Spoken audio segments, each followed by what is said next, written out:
ورحمۃ اللہ وبرکاتہ۔ الحمد للہ وکفا وسلام علی حبیبہ المصطفیٰ، اما بعد فاعوذ باللہ من الشیطان الرجیم، بسم اللہ الرحمن الرحیم۔ مثل الذین ينفقون اموالهم فی سبیل اللہ کمثل حبۃ انبتت سبع سنابل فی کل سنبلۃ مئۃ حبۃ واللہ یضاعف لمن یشاء واللہ واسع علیم۔ صدق اللہ مولانا العظیم۔ بارگاہ رسالت مآب صلی اللہ تعالی علیہ وسلم میں درود پاک کا ہدیہ پیش کریں۔ اللہم صلی علی سیدنا و مولانا محمد معدن الجود والکرم وآلہ واصحابہ الکرام وابنہ الکریم وبارک وسلم صلاة دائمة سرمدا ابدا۔ عزیزان گرامی وقار، اسلامی تاریخ کے خلافت کے دور کا یہ تیسرا مرحلہ ہے جب سیدنا عمر ابن خطاب رضی اللہ تعالیٰ عنہ کی شہادت ہو چکی تھی، اور یہ ایسا مرحلہ ہے کہ سیدنا عمر فاروق رضی اللہ تعالیٰ عنہ کی شہادت کے بعد ایک بہت بڑی ذمہ داری امت پر عائد ہو چکی تھی، کیونکہ اسلام کی سرحدیں کافی دور تک جا چکی تھیں۔ جیسے کہ فتوحات اسلامیہ میں نے عرض کیا ہے، ملک شام، ایران، یمن، مصر، فلسطین، یہ سارے علاقے دائرہ اسلام میں آ چکے تھے، حتیٰ کہ آذربائیجان تک کا علاقہ۔ دور فاروقی میں اسلام وہاں تک پہنچ چکا تھا، اور صحابہ اکرام رضوان اللہ تعالی علیہم اجمعین نے وہاں تبلیغ اسلام شروع فرمائی اور پرچم اسلام لہرایا۔ اب 10 سال خلافت کے امور پر فائز رہنے کے بعد جب سیدنا عمر فاروق رضی اللہ تعالیٰ عنہ شہید ہوئے تو اب خلافت کا مسئلہ آتا ہے، کیونکہ سب سے اہم مسئلہ خلیفہ کا چننا، اپنے امیر کو مقرر کرنا، اور سارے لوگ اس سے راضی رہیں، یہ بہت اہم مسئلہ ہوتا ہے۔ تو سیدنا عمر فاروق رضی اللہ تعالیٰ عنہ کو جو مسجد میں مارا تھا ظالم ابو لولو فیروز مجوسی، وہ تو خودکشی کر کے ختم ہو گیا، لیکن 3 دن تک سیدنا عمر فاروق رضی اللہ تعالیٰ عنہ باحیات تھے۔ ان 3 دنوں کے اندر آپ نے کافی نصیحتیں کی، وصیتیں فرمائی۔ ان میں سے ایک وصیت یہ بھی تھی کہ آپ نے ایک شورا قائم کی تھی 6 صحابہ کی۔ اب خلیفہ کا انتخاب سب سے پہلے کیسے ہوا آپ کو میں بتاتا ہوں۔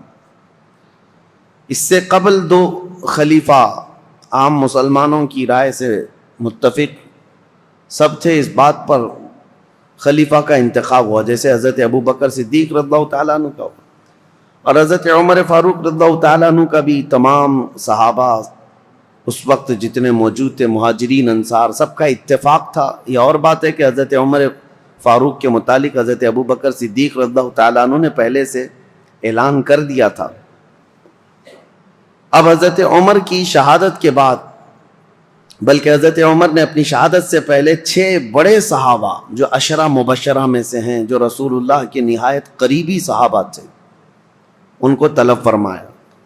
ان میں حضرت طلحہ ہیں، حضرت زبیر ہیں، حضرت سعد بن ابی وقاص ہیں، حضرت عبد الرحمن بن عوف ہیں، اور پھر حضرت عثمان غنی اور حضرت علی ابن ابی طالب کرم اللہ وجہہ الکریم۔ یہ 6 صحابہ 10 مبشرہ میں سے ہیں۔ ان کے متعلق رسول اللہ صلی اللہ علیہ وسلم نے دنیا میں ہی جنت کی بشارت دی ہے، اور یہ معزز تھے، سابقین اولین میں سے تھے، یعنی سب سے پہلے اسلام لانے والوں میں سے تھے۔ حضرت عمر فاروق رضی اللہ تعالیٰ عنہ نے ان 6 سے کہا کہ تم سب اتفاق رائے سے مسلمانوں کے لیے امیر کا انتخاب کر لینا، کسی خلیفہ کا انتخاب کر لینا، اور زیادہ دن تک مسلمانوں کو الجھن کا شکار ہونے نہ دینا۔ یہاں تک کہ حضرت مغیرہ بن شعبہ رضی اللہ تعالیٰ عنہ ایک صحابی ہیں، ان کو، حضرت ابو موسیٰ اشعری ایک صحابی، ان کو حضرت عمر فاروق رضی اللہ تعالیٰ عنہ نے ایک گھر کے دروازے پر جمع کر دیا تھا۔ یہ 6 صحابہ اندر ہیں اور کچھ مہاجرین اور انصار صحابہ ہیں۔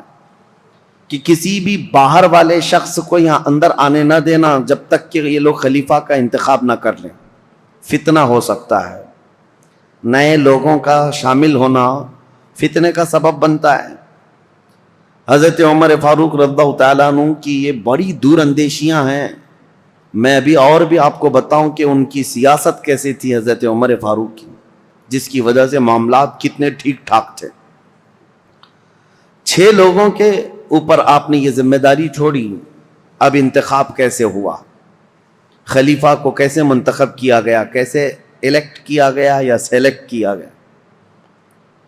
اس کا طریقہ یہ رہا کہ حضرت عبد الرحمن بن عوف، ان کا بڑا کردار ہے، اس میں بڑا اہم رول ہے۔ یہ پہلے مدینہ طیبہ میں مہاجرین اور انصار صحابہ کے پاس قریب جا جا کر کے ان کی رائے لیتے تھے۔ تم بتاؤ تمہاری رائے کیا ہے، تم بتاؤ تمہاری رائے کیا ہے، رسول اللہ صلی اللہ علیہ وسلم کے اصحاب میں سب سے افضل اب کون ہے اور کس کو خلیفہ ہونا چاہیے؟ تو اکثر مہاجرین اور انصار حضرت عثمان غنی کے بارے میں کہتے تھے کہ حضرت عثمان بن عفان کو ہونا چاہیے، کیونکہ وہ داماد رسول بھی ہیں اور اسلام پر ان کا بڑا احسان ہے، امت پر، اور بڑے فیاض ہیں، سخی ہیں۔ اس اعتبار سے اب اس کے بعد سب کی رائے لے کر کے حضرت عبد الرحمن بن عوف آئے اور پھر حضرت عمر فاروق کا انتقال ہو گیا۔ پھر یہ 6 لوگ بیٹھے ہیں تو عبد الرحمن بن عوف کھڑے ہوئے، کہا میری تو خواہش نہیں ہے خلیفہ بننے کی۔ حضرت عمر نے 6 لوگوں کا نام دیا تھا کہ 6 میں سے کوئی بھی ایک منتخب کر لو، میری تو خواہش نہیں ہے خلیفہ بننے کی۔ تو ان کی بات پر حضرت سعد بن ابی وقاص کھڑے ہوئے، کہا میری بھی خواہش نہیں ہے خلیفہ بننے کی۔ 2 تو نکل گئے۔ اس کے بعد حضرت عبد الرحمن بن عوف نے کہا یہ تعداد کو اور کم کرنا چاہیے۔ حضرت زبیر سے پوچھا آپ کی کیا خواہش ہے؟ کہا کہ میں اپنے لیے نہیں، حضرت علی کے لیے میں اپنے آپ کو ترجیح دیتا ہوں۔ سجیسٹ کیا کہ میری طرف سے حضرت علی کرم اللہ وجہہ الکریم۔ حضرت طلحہ سے پوچھا گیا آپ کی کیا رائے ہے؟ انہوں نے کہا میں اپنی جو خواہش ہے یا میرے خلیفہ بننے کی اگر کسی نے امید رکھا ہو تو میں یہ سارا قربان کرتا ہوں حضرت عثمان غنی کے ہاتھ پر۔ 2 اور کم ہو گئے۔ حضرت طلحہ نے کہا میری خواہش نہیں ہے، میں حضرت عثمان کو سجیسٹ کرتا ہوں، اور حضرت زبیر نے کہا میں حضرت علی کو سجیسٹ کرتا ہوں۔ 4 کم ہو گئے یہ 6 کی شورا کی جماعت میں۔ پہلے 2 تو انہوں نے کہا ہم خلیفہ کے امیدوار ہے ہی نہیں۔ تو جب یہ 4 پیچھے ہٹ گئے تو اب حضرت علی اور حضرت عثمان 2 بچے تھے، حضرت عبد الرحمن بن عوف۔ اب ان دونوں کے درمیان کسی کو منتخب کرنا ہے۔ تو پہلے حضرت عثمان غنی کے پاس گئے، نہیں پہلے حضرت علی کرم اللہ وجہہ الکریم کے پاس گئے، کہا میں اللہ کے احکام اور رسول اللہ کی سنت پر اور آپ سے ہم سے پہلے جو گزر چکے 2 خلفاء کی سنت پر آپ سے بیعت لینا چاہوں، تو آپ کا کیا ارادہ ہے؟ حضرت علی رضی اللہ تعالیٰ عنہ نے فرمایا دیکھا جائے گا۔ آپ نے اتنا ہی جواب دیا۔ اور اس کے بعد حضرت عبد الرحمن بن عوف نے کہا کہ اگر میں آپ کی بیعت نہ کروں، حضرت علی سے پوچھا آپ حقدار ہیں، ابھی امیدوار ہیں؟ حضرت عبد الرحمن بن عوف خود کہتے ہیں اگر میں آپ کی بیعت نہ کروں تو آپ میرے لیے کس کو مشورہ دیں گے آپ کے علاوہ؟ حضرت علی نے کہا اگر آپ میرے ہاتھ پہ نہیں بیعت کرنا چاہتے ہیں تو میں مشورہ دیتا ہوں کہ عثمان بن عفان کے ہاتھ پہ بیعت کرو۔ حضرت عبد الرحمن بن عوف پھر حضرت عثمان کے پاس آئے، کہا میں اللہ کے احکام اور رسول اللہ کی سنتوں پر اور 2 پیشتر خلفاء کی سنتوں پر آپ سے بیعت لینا چاہوں۔ تو حضرت عثمان غنی نے کہا ٹھیک ہے، انہوں نے منظوری دی۔ پھر حضرت عثمان غنی سے حضرت عبد الرحمن بن عوف نے یہ پوچھا کہ اگر میں آپ سے بیعت نہ کروں، آپ حقدار ہیں، آپ خلافت کے مستحق ہیں، اس کے باوجود اگر میں آپ کے ہاتھ میں بیعت نہ کروں تو میرے لیے کسی دوسرے آدمی کے متعلق آپ مشورہ دے سکتے ہیں میں کس کے ہاتھ میں بیعت دوں؟ حضرت عثمان غنی نے کہا اگر آپ میرے ہاتھ پہ بیعت نہیں ہونا چاہتے تو میں مشورہ دیتا ہوں علی بن ابی طالب کے ہاتھ پہ ہو جائیں. یہ الگ الگ لے جا کر کے حضرت عبد الرحمن بن عوف نے پوچھا تھا، ان کو الگ لے جا کر، ان کو الگ لے جا کر. اور اس کے بعد پھر یہ بھی پوچھا تھا دونوں سے کہ اگر آپ کے ہاتھ پر بیعت نہ کی جائے تو کیا آپ کو اس کا خلق ہوگا؟ کہا قطعاً نہیں ہوگا، اس بات کا نہ غم ہوگا نہ قلق ہوگا. اس کے بعد حضرت عبد الرحمن بن عوف، مہاجرین اور انصار سب جماعت موجود تھی، اس جماعت کے درمیان آئے اور یہ 6 صحابہ عشرہ مباشرہ یہ بھی آئے.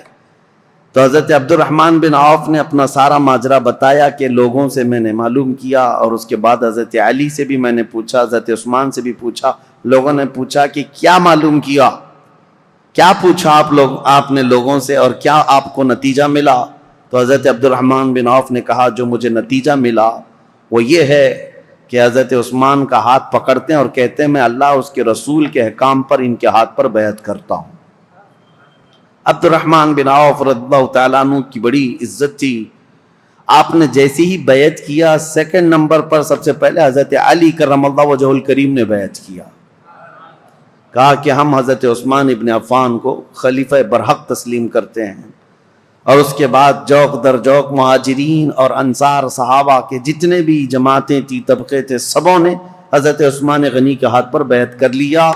اور بالاتفاق صحابہ کا اجماع ہوا اس بات پر، حضرت عثمان غنی کے ہاتھ پر سبوں نے بیعت کیا. لیکن ایک مسئلہ تھا، حضرت عثمان غنی رضی اللہ تعالیٰ عنہ خلیفہ تو مقرر ہو گئے. اس خلیفہ کے انتخاب میں تقریباً 15 سے 20 دن کا عرصہ گزر گیا. جب حضرت عثمان غنی رضی اللہ تعالیٰ عنہ تشریف لائے تو چونکہ آپ کی ولادت سے لے کر کے اب تک کے حالات، اس سے قبل آپ نے سنا ہوگا، پھر مختصر میں آپ کو بتاؤں. مکہ مکرمہ میں شریف النفس تھے، طبیعت کے بڑے خلیق مزاج، اعلیٰ اخلاق کے تھے، شرم و حیا کے پیکر تھے. جہالت کے زمانے میں بھی کبھی آپ نے بتوں کی پوجا نہیں کی، نہ کبھی شراب نوشی کی، نہ کبھی جوا کھیلا، نہ کبھی گانا گایا. عربوں میں تو یہ سب چیزیں مشہور تھیں. اسلام لانے سے پہلے بھی آپ پاک باز تھے، عفت شعار تھے. حضرت عثمان خود کہتے ہیں کہ میں اسلام میں 3 نمبر پر داخل ہوا ہوں، اور حضرت ابوبکر صدیق رضی اللہ تعالیٰ عنہ کی تبلیغ پر 3 نمبر پر اسلام لانے والے حضرت عثمان غنی ہیں. اور عجیب اتفاق ہے کہ رسول اللہ کے بعد 3 نمبر پر خلیفہ بننے والے بھی عثمان ابن عفان. اسلام میں آنے میں بھی آپ کا 3 نمبر ہے، اور خلفائے راشدین میں بھی آپ کا 3 نمبر ہے. حضرت عثمان غنی رضی اللہ تعالیٰ عنہ حضور صلی اللہ تعالیٰ علیہ وسلم کے اصحاب الفیل کا جو واقعہ پیش ہے اس کے 7 سال بعد پیدا ہوئے تھے. 7 سال بعد، بعض حضرات نے کہا 6 سال بعد پیدا ہوئے. حضور صلی اللہ تعالیٰ علیہ وسلم کی بعثت کے 6 سال بعد پیدا ہوئے. اس اعتبار سے جب جوان ہوئے تو نبی پاک صلی اللہ تعالیٰ علیہ وسلم نے اپنی ایک بیٹی آپ کے نکاح میں دیا، حضرت ام کلثوم کو. اور ان کے انتقال کے بعد حضرت رقیہ کو، اور حضرت رقیہ کے انتقال کے بعد حضور صلی اللہ علیہ وسلم نے اپنی دوسری بیٹی حضرت ام کلثوم کو نکاح میں دیا. اور یہ حضرت عثمان غنی رضی اللہ تعالیٰ عنہ کے متعلق میرے آقا صلی اللہ علیہ وسلم کا فرمان علی شان ہے. انبیاء کرام علیہ السلام میں حضرت لوط علیہ السلام کے بعد یہ پہلے ہیں جنہوں نے اپنی اہلیہ کے ساتھ اللہ کی طرف ہجرت کی. کیونکہ حضرت عثمان غنی حبشہ گئے تھے ہجرت کر کے. جو 70 صحابہ ہجرت کر کے گئے تھے مکہ سے، مدینے کی ہجرت سے پہلے ایک اور ہجرت ہوئی ہے، 70 کے قریب صحابہ، اور اس میں عورتیں بھی تھیں. اس میں حضرت عثمان غنی رضی اللہ تعالیٰ عنہ اور ان کی اہلیہ محترمہ حضور صلی اللہ علیہ وسلم کی زوجہ، حضور صلی اللہ علیہ وسلم کی بیٹی، یہ ہجرت کر کے حبشہ گئے تھے. اس پر ان کی بڑی فضیلت ہے. ان کو صاحب الہجرتین کہا جاتا ہے، 2 ہجرتوں والا، اور ذو نورین کہا جاتا ہے کہ 2 نور والا. اور حضور اکرم صلی اللہ تعالیٰ علیہ وسلم نے یہ بھی فرمایا اب تک روئے زمین پر کوئی ایسا شخص نہیں جس کے عقد میں ایک نبی کی 2 بیٹیاں آئی ہوں سوائے عثمان بن عفان کے. حضرت عثمان غنی رضی اللہ تعالیٰ عنہ کے نکاح میں آئیں. ایک کے انتقال کے بعد دوسری. اور نبی پاک صلی اللہ تعالیٰ علیہ وسلم یہ بھی فرماتے اگر میری 100 بیٹیاں ہوتی ایک کے بعد دیگرے اگر انتقال کر جاتی تو سب میں عثمان کے نکاح میں دیتا. حضرت عثمان غنی کے متعلق میرے آقا یہ بھی فرماتے یہ میرے دادا میرے جد امجد حضرت ابراہیم علیہ السلام سے ملتے جلتے ہیں. اور یہ بھی فرمایا کہ عادتوں میں خصلتوں میں حضرت عثمان کے متعلق میرے آقا فرماتے کہ یہ میری عادتوں سے بہت ملتے جلتے ہیں. تو یہ رہے ان کے فضائل، یہ رہے ان کے اوصاف، ان کے کمالات. بلکہ ان کی فضیلتوں میں سب سے بڑی بات یہ ہے میرے آقا صلی اللہ تعالیٰ علیہ وسلم کی خود عادت کریمہ تھی. جب عثمان غنی حجرے میں آتے یا رسول اللہ کے پاس آتے، نبی پاک صلی اللہ تعالیٰ علیہ وسلم اپنے کپڑے سیدھے فرما لیتے. اگر پنڈلیوں تک بھی تہبند آ جاتی حضور کی تو آپ سیدھا کر لیتے. اور جب حضرت عثمان آتے تو حضور صلی اللہ تعالیٰ علیہ وسلم سیدھے ہو کر بیٹھ گئے یا اس طرح فرماتے. تو صحابہ حضرت عائشہ نے خود پوچھا تھا کہ عثمان کے آنے پر آپ اس طرح کیوں کرتے ہیں؟ میرے آقا صلی اللہ تعالیٰ علیہ وسلم فرماتے ہیں کیا میں اس شخص سے حیا نہ کروں جس سے اللہ کے فرشتے بھی حیا کرتے ہیں؟ وہ حیا کے پیکر تھے حضرت عثمان غنی رضی اللہ تعالیٰ عنہ. یہ ان کی فضیلت کے لیے سب سے بڑی بات ہے کہ اللہ کے فرشتے جس سے حیا کرتے ہوں وہ عثمان بن عفان. اب خلافت کا دور شروع ہوا لیکن ان کی قربانیاں بھی بہت ہیں. رسول اللہ صلی اللہ علیہ وسلم کے دور میں ان کے خلافت کا دور بیان کرنے سے پہلے یہ بات بھی ضروری ہے کہ ان کا جو احسان ہے وہ بھلایا نہیں جا سکتا. حضرت عثمان غنی کو اللہ تعالیٰ نے بے پناہ مال سے نوازا تھا. وہ تنہا خلیفہ ایسے ہیں جنہوں نے بیت المال سے پوری زندگی میں 1 روپیہ بھی خرچہ نہیں کیا اپنے لیے، ورنہ دوسرے خلفاء کا وظیفہ مقرر تھا. حضرت ابوبکر کا بھی تھا، حضرت عمر کا بھی تھا، تنخواہ مقرر تھی بیت المال سے. حضرت عثمان نے کوئی تنخواہ نہیں لی پوری زندگی بھر، بلکہ ان کا مال اتنا تھا کہ رسول پاک صلی اللہ تعالیٰ علیہ وسلم جیش العسرہ کے وقت ایک جنگ میں جانے کے وقت ترغیب دے رہے تھے مسلمانوں کو کہ کوئی مال اللہ کی راہ میں خرچ کرے. تب حضرت عثمان غنی آئے تھے اور کہا تھا میری طرف سے 100 اونٹ اور ساز و سامان کے ساتھ. حضور صلی اللہ علیہ وسلم نے دوبارہ ترغیب دیا تو حضرت عثمان پھر کھڑے ہوئے کہا میری طرف سے 200 اونٹ اور ساز و سامان. تیسری مرتبہ حضور نے فرمایا تو حضرت عثمان کھڑے ہوئے کہا 300 اونٹ میری طرف سے اور ساز و سامان. نبی پاک صلی اللہ تعالیٰ علیہ وسلم کھڑے ہوئے اور پھر حضرت عثمان غنی 1000 دینار، 40 دینار پر زکوٰۃ واجب ہوتی ہے، 7.5 تولہ سونے کے برابر 40 دینار ہوتے ہیں. 1000 دینار حضرت عثمان غنی جھولیوں میں بھر کر رسول پاک صلی اللہ علیہ وسلم کے پاس لا کر نظر کر دیا. حضور صلی اللہ تعالیٰ علیہ وسلم ان کے لائے ہوئے دینار کو الٹ پلٹ کرتے تھے اور منبر پر کھڑے ہو کر فرماتے آج کے بعد سے عثمان کو کوئی عمل نقصان نہیں دے سکتا، ان پر جنت واجب ہو چکی ہے. حضرت عثمان غنی کی یہ قربانیاں میرے عزیزو، یہ آسان لگتا ہے 100 اونٹ 200 اونٹ 300 اونٹ. اس زمانے میں بھی اونٹ کی قیمت جو ہے آج کی مشہور کار کے برابر تھی. اس وقت کی سواریاں ہیں، وہ جس کے پاس 1 اونٹ ہے یہ سمجھ لے کہ وہ بڑا امیر شخص ہوا کرتا تھا. اونٹ کی سواری مہنگی سواریوں میں سے ہوتی تھی اور 100 اونٹ نظر کر دینا، بلکہ 300 اونٹ ایک جنگ میں نظر کر دینا.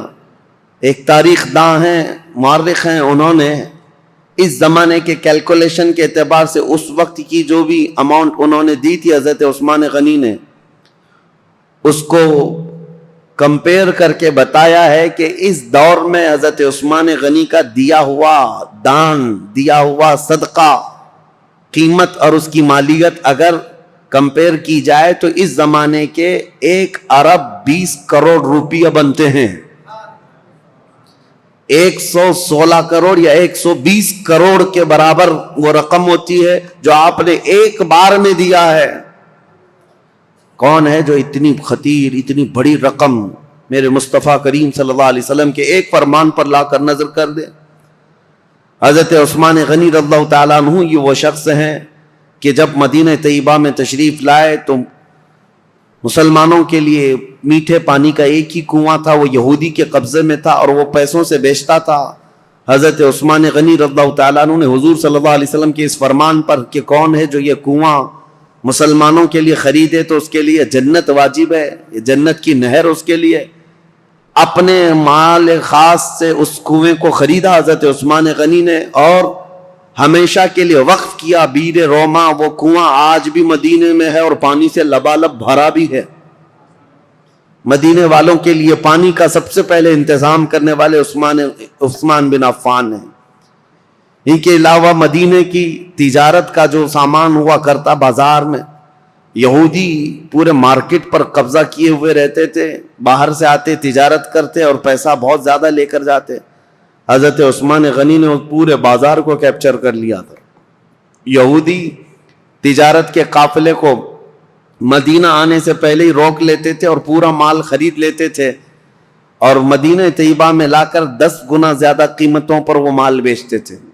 حضرت عثمان غنی اس طرح تجارت کے قافلے خود ہی 2 منزلیں پہلے ہی جا کر کے پورا قافلہ خریدنے لگ گئے۔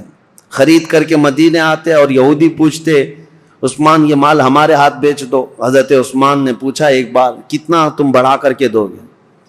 یہودیوں نے کہا کہ جتنے میں آپ خریدا ہے اس کا ڈبل لے لو۔ آپ نے کہا نہیں اتنے کم فائدے میں نہیں بیچوں گا۔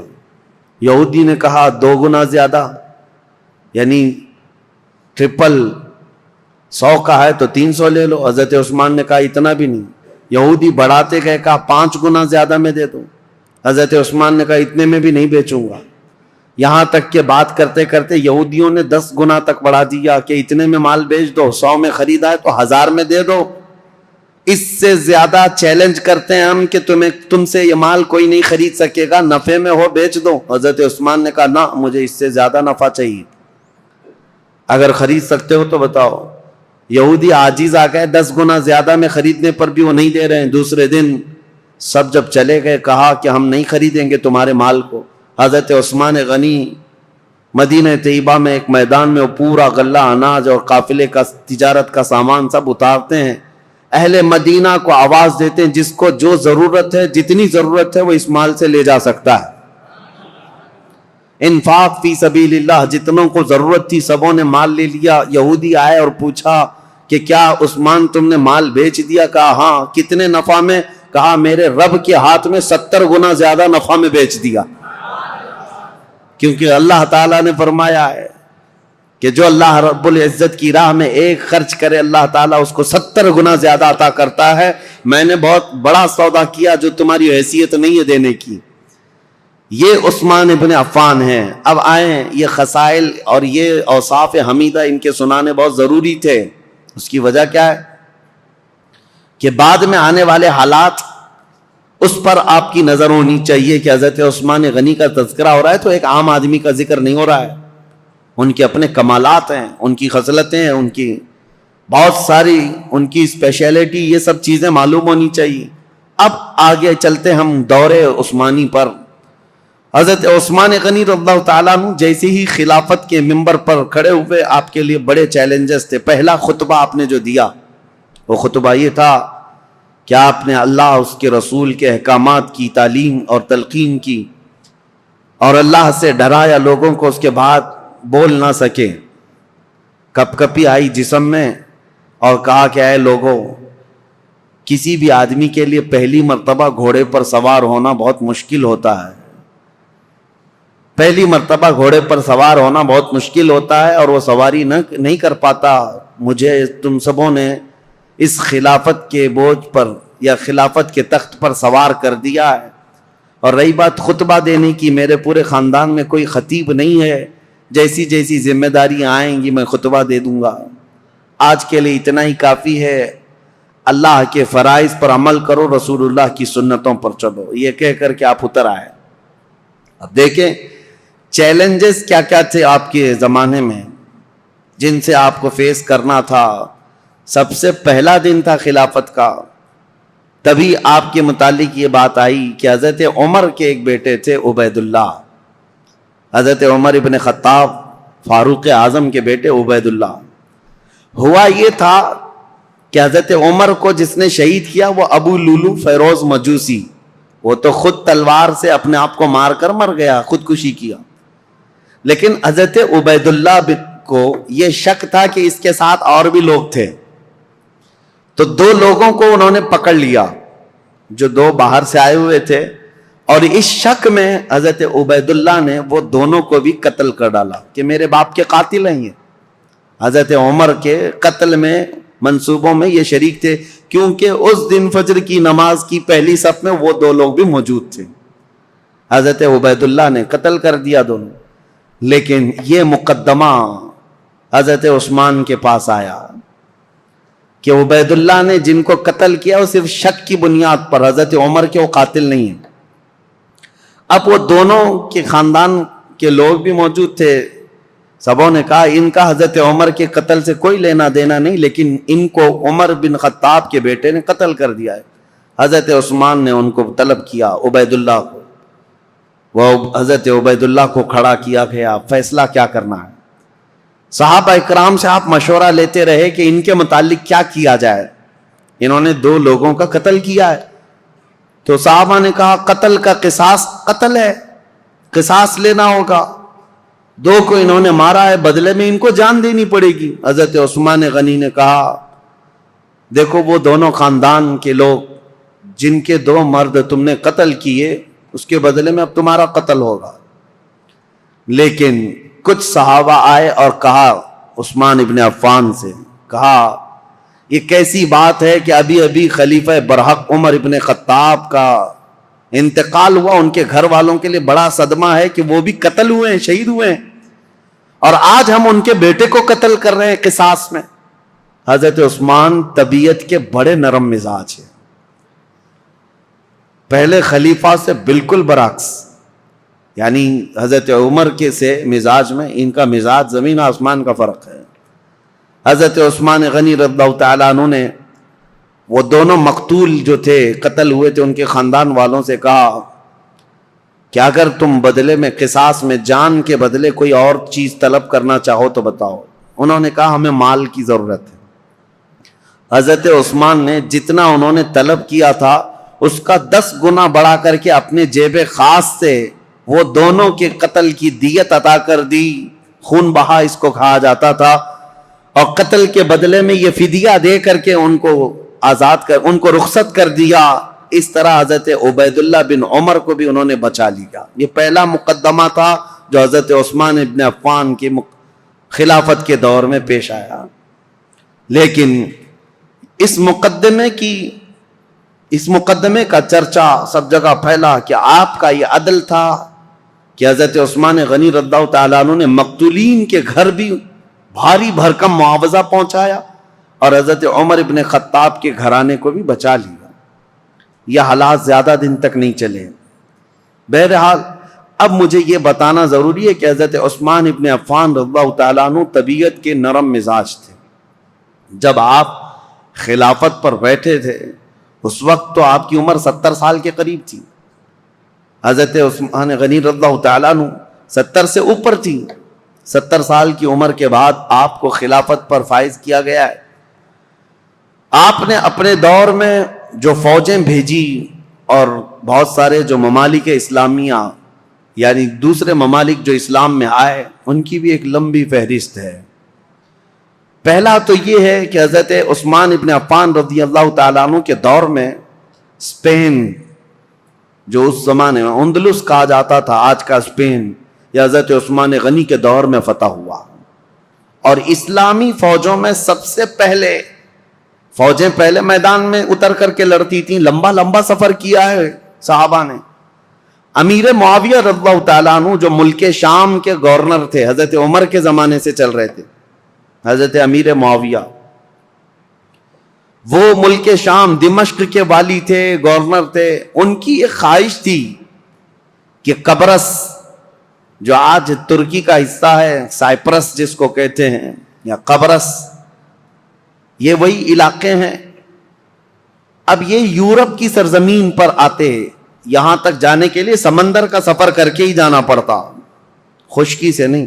تو حضرت امیر معاویہ کی یہ خواہش رہتی تھی کہ سمندر کا راستہ طے کر کے ہم جائیں گے، قبرص فتح کریں گے، وہاں زرخیزی بہت ہے، ہریالیاں بہت ہیں، بہت خوشگوار جگہ ہے۔ حضرت عمر فاروق رضی اللہ تعالیٰ عنہ نے صحابہ کو بلایا اور پوچھا کہ کشتی کا سفر کیسا ہوگا. اس وقت تک صحابہ سمندر کی کشتی کا سفر کر کے لمبا فاصلہ طے کر کے کہیں گئے نہیں جنگ کے لیے. تو حضرت عمر نے جب یہ مشورہ لیا تو جس صحابی نے کشتی کی پوری ڈیٹیل بتائی وہ ایسی تھی کہ ایک بہت بڑا جانور ہے کشتی کے بارے میں, ایک بہت بڑا جانور ہے اور اس پر بیٹھنے والے کیڑوں کی طرح ہے, اور یہ لکڑا اگر پلٹ گیا تو سب غرق ہو جائیں گے اور چلتا رہا تو سب لوگ چمکتے رہیں گے. اس طرح کشتی کے بارے میں انہوں نے بتایا کشتی کا سفر فائدہ کم ہے, نقصان بہت زیادہ ہے. حضرت عمر رضی اللہ تعالیٰ عنہ نے فوراً ہی کہا تھا میں مسلمانوں میں سے کسی بھی جماعت کو ایسے سخت سفر پر روانہ کرنے کے لیے بالکل منظوری نہیں دے سکتا.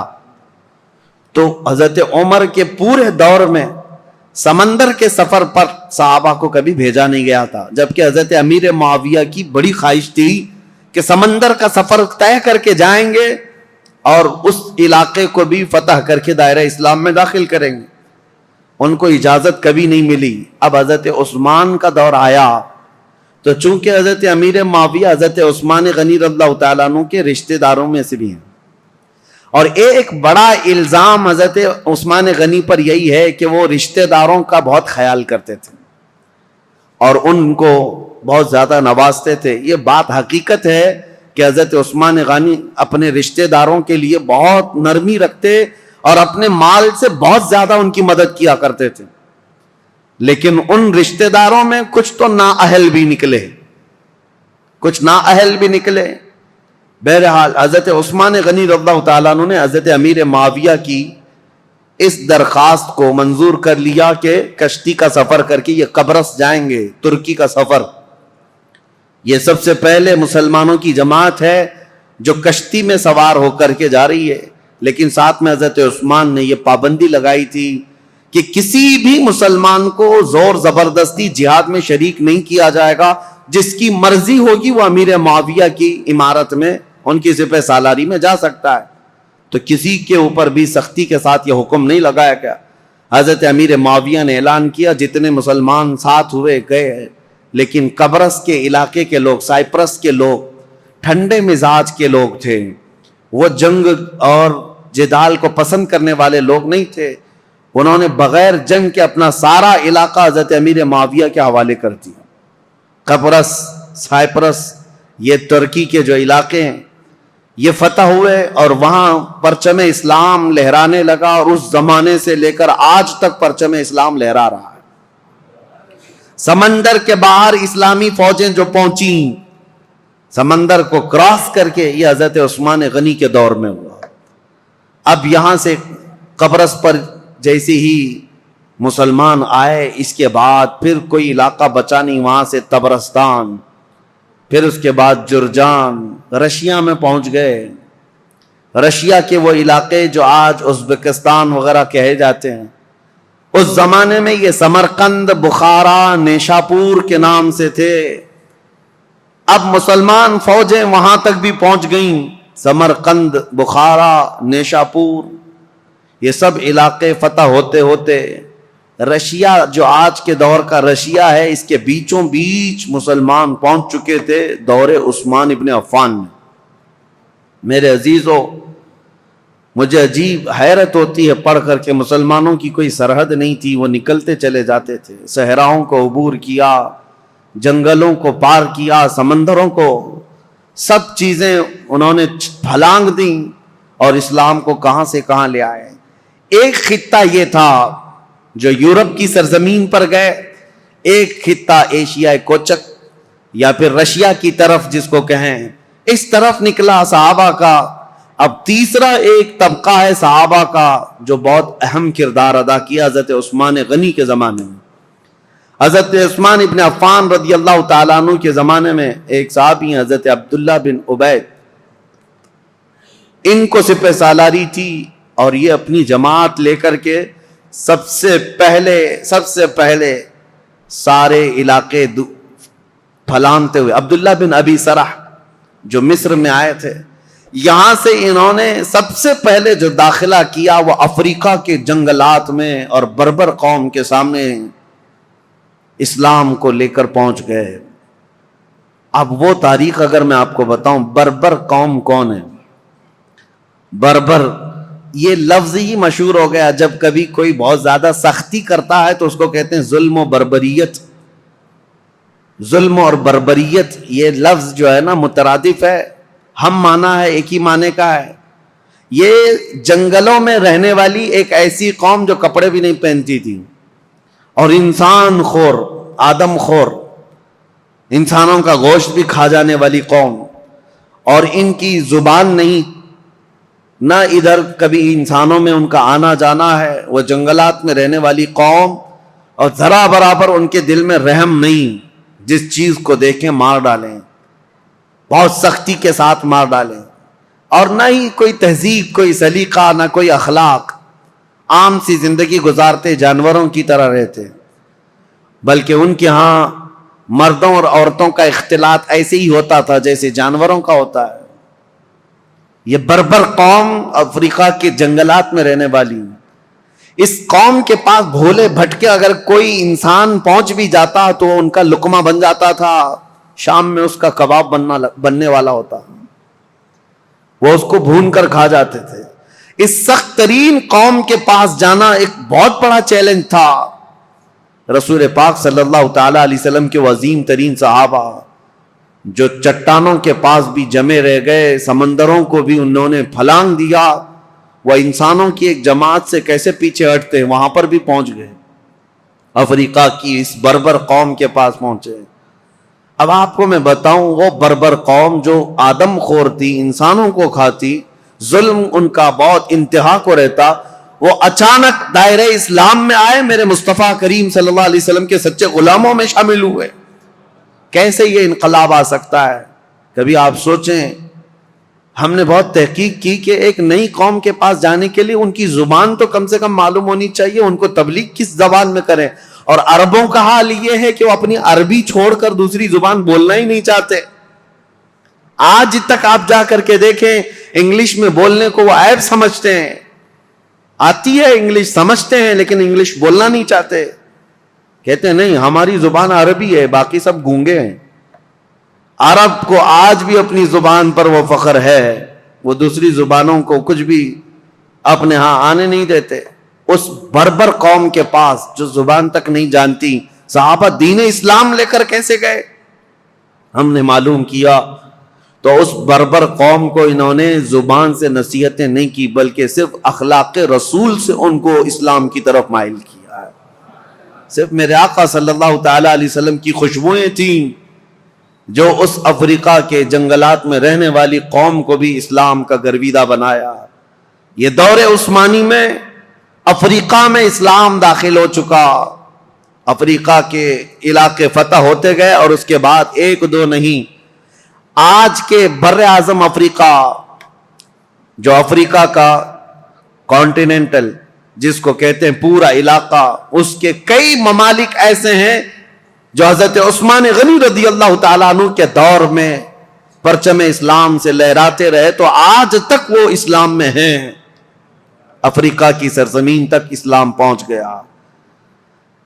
اب یہاں سے افریقہ میں نے 3 علاقے بتائے، ایک ترکی کی طرف قبرص، اور ایک رشیا کی طرف سمرقند، بخارا، نیشاپور، اور تیسرا افریقہ کی سرزمین تک اسلام کو پہنچانے والی جماعتیں حضرت عثمان ابن عفان کے دور کی تھیں. اور سب سے پہلے سمندری سفر طے کر کے جانے والی جماعت بھی حضرت عثمان غنی رضی اللہ تعالیٰ عنہ کے دور کی تھی. خلافت کے کل 12 سال آپ کو ملے. حضرت عثمان غنی رضی اللہ تعالیٰ عنہ خلافت کے کل 12 سال تھے. ان 12 سالوں میں شروع کے 6 سال نہایت ہی اعلیٰ تھے، سب امن و امان، اور سب جگہ اتنے مال کی فراوانی تھی. حضرت عثمان غنی کا دور اتنا خوشحال تھا کہ جو مال غنیمت ملتا، حضرت عثمان غنی جو اس میں تقسیم کرتے تو ایک ایک آدمی کو اس زمانے میں 1-1 لاکھ درہم ملتے تھے. 1-1 لاکھ درہم.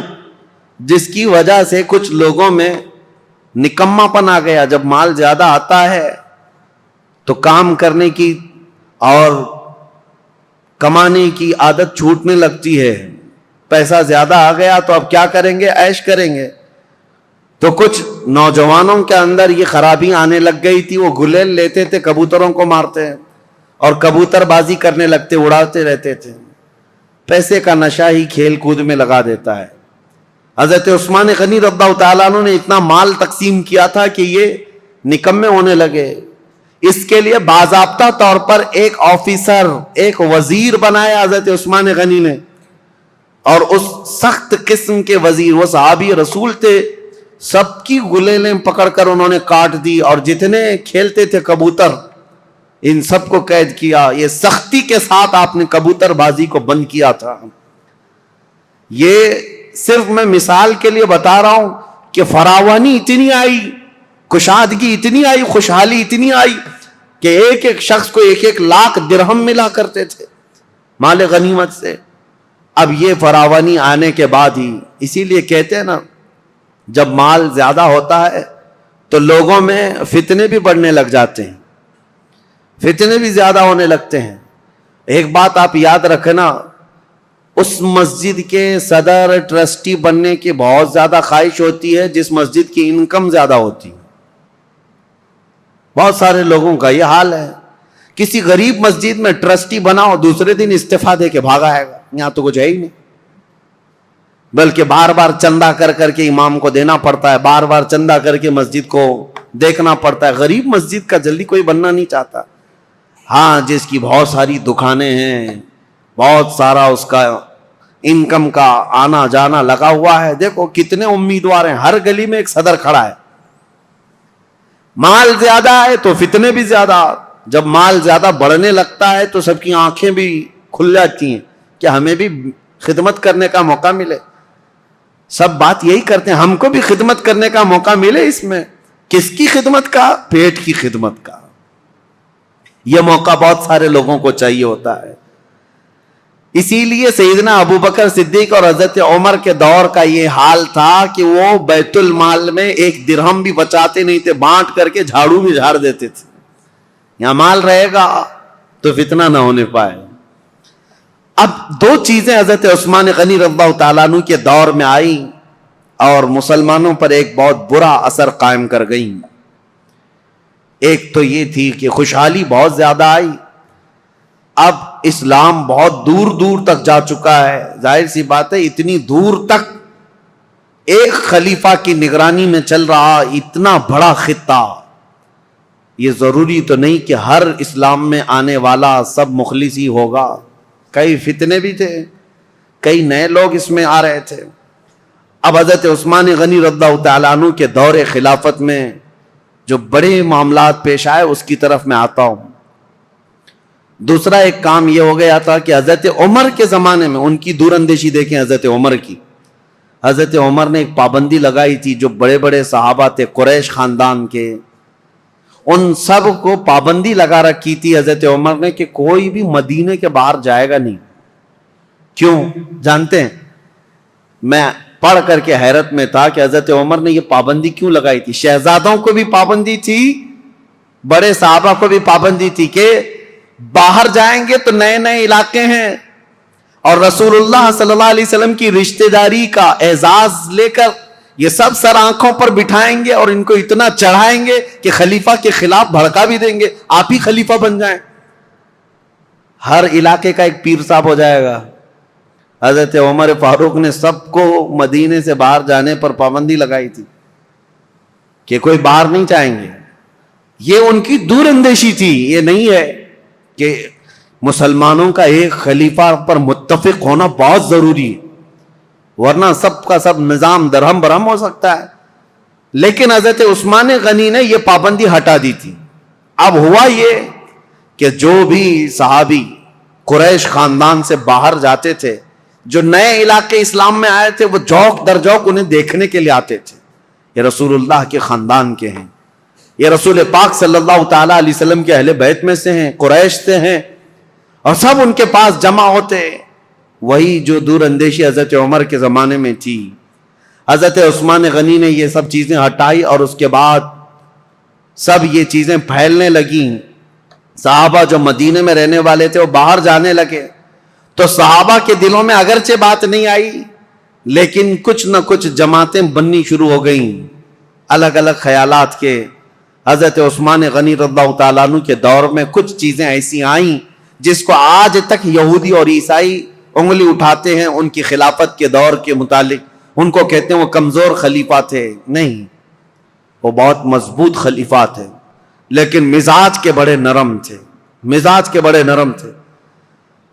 6 سال آپ کی خلافت کے گزرے تھے. اس کے بعد کچھ ایسے معاملات پیش آئے کہ کچھ صحابہ جو کچھ علاقے کے گورنر تھے حضرت عثمان غنی نے ان کو معزول کر دیا. جیسے حضرت ابو ذر غفاری ملک شام میں کچھ علاقے کے گورنر تھے، آپ نے خط لکھ کر ان کو معزول کر دیا. حضرت عبداللہ بن مسعود بڑے صحابی ہیں، فقیہ صحابی، ان کو حضرت عثمان غنی نے معزول کر دیا. اور ان کے علاوہ حضرت ابو موسیٰ اشعری، حضرت مغیرہ بن شعبہ کوفہ کے والی تھے، ان کو آپ نے وہاں سے معزول کر دیا. یہ کبار صحابہ، بڑے بڑے صحابہ تھے. حضرت عثمان غنی نے جیسے ان کو معزول کیا لوگوں میں ایک الگ سی بات پھیلنے لگ گئی.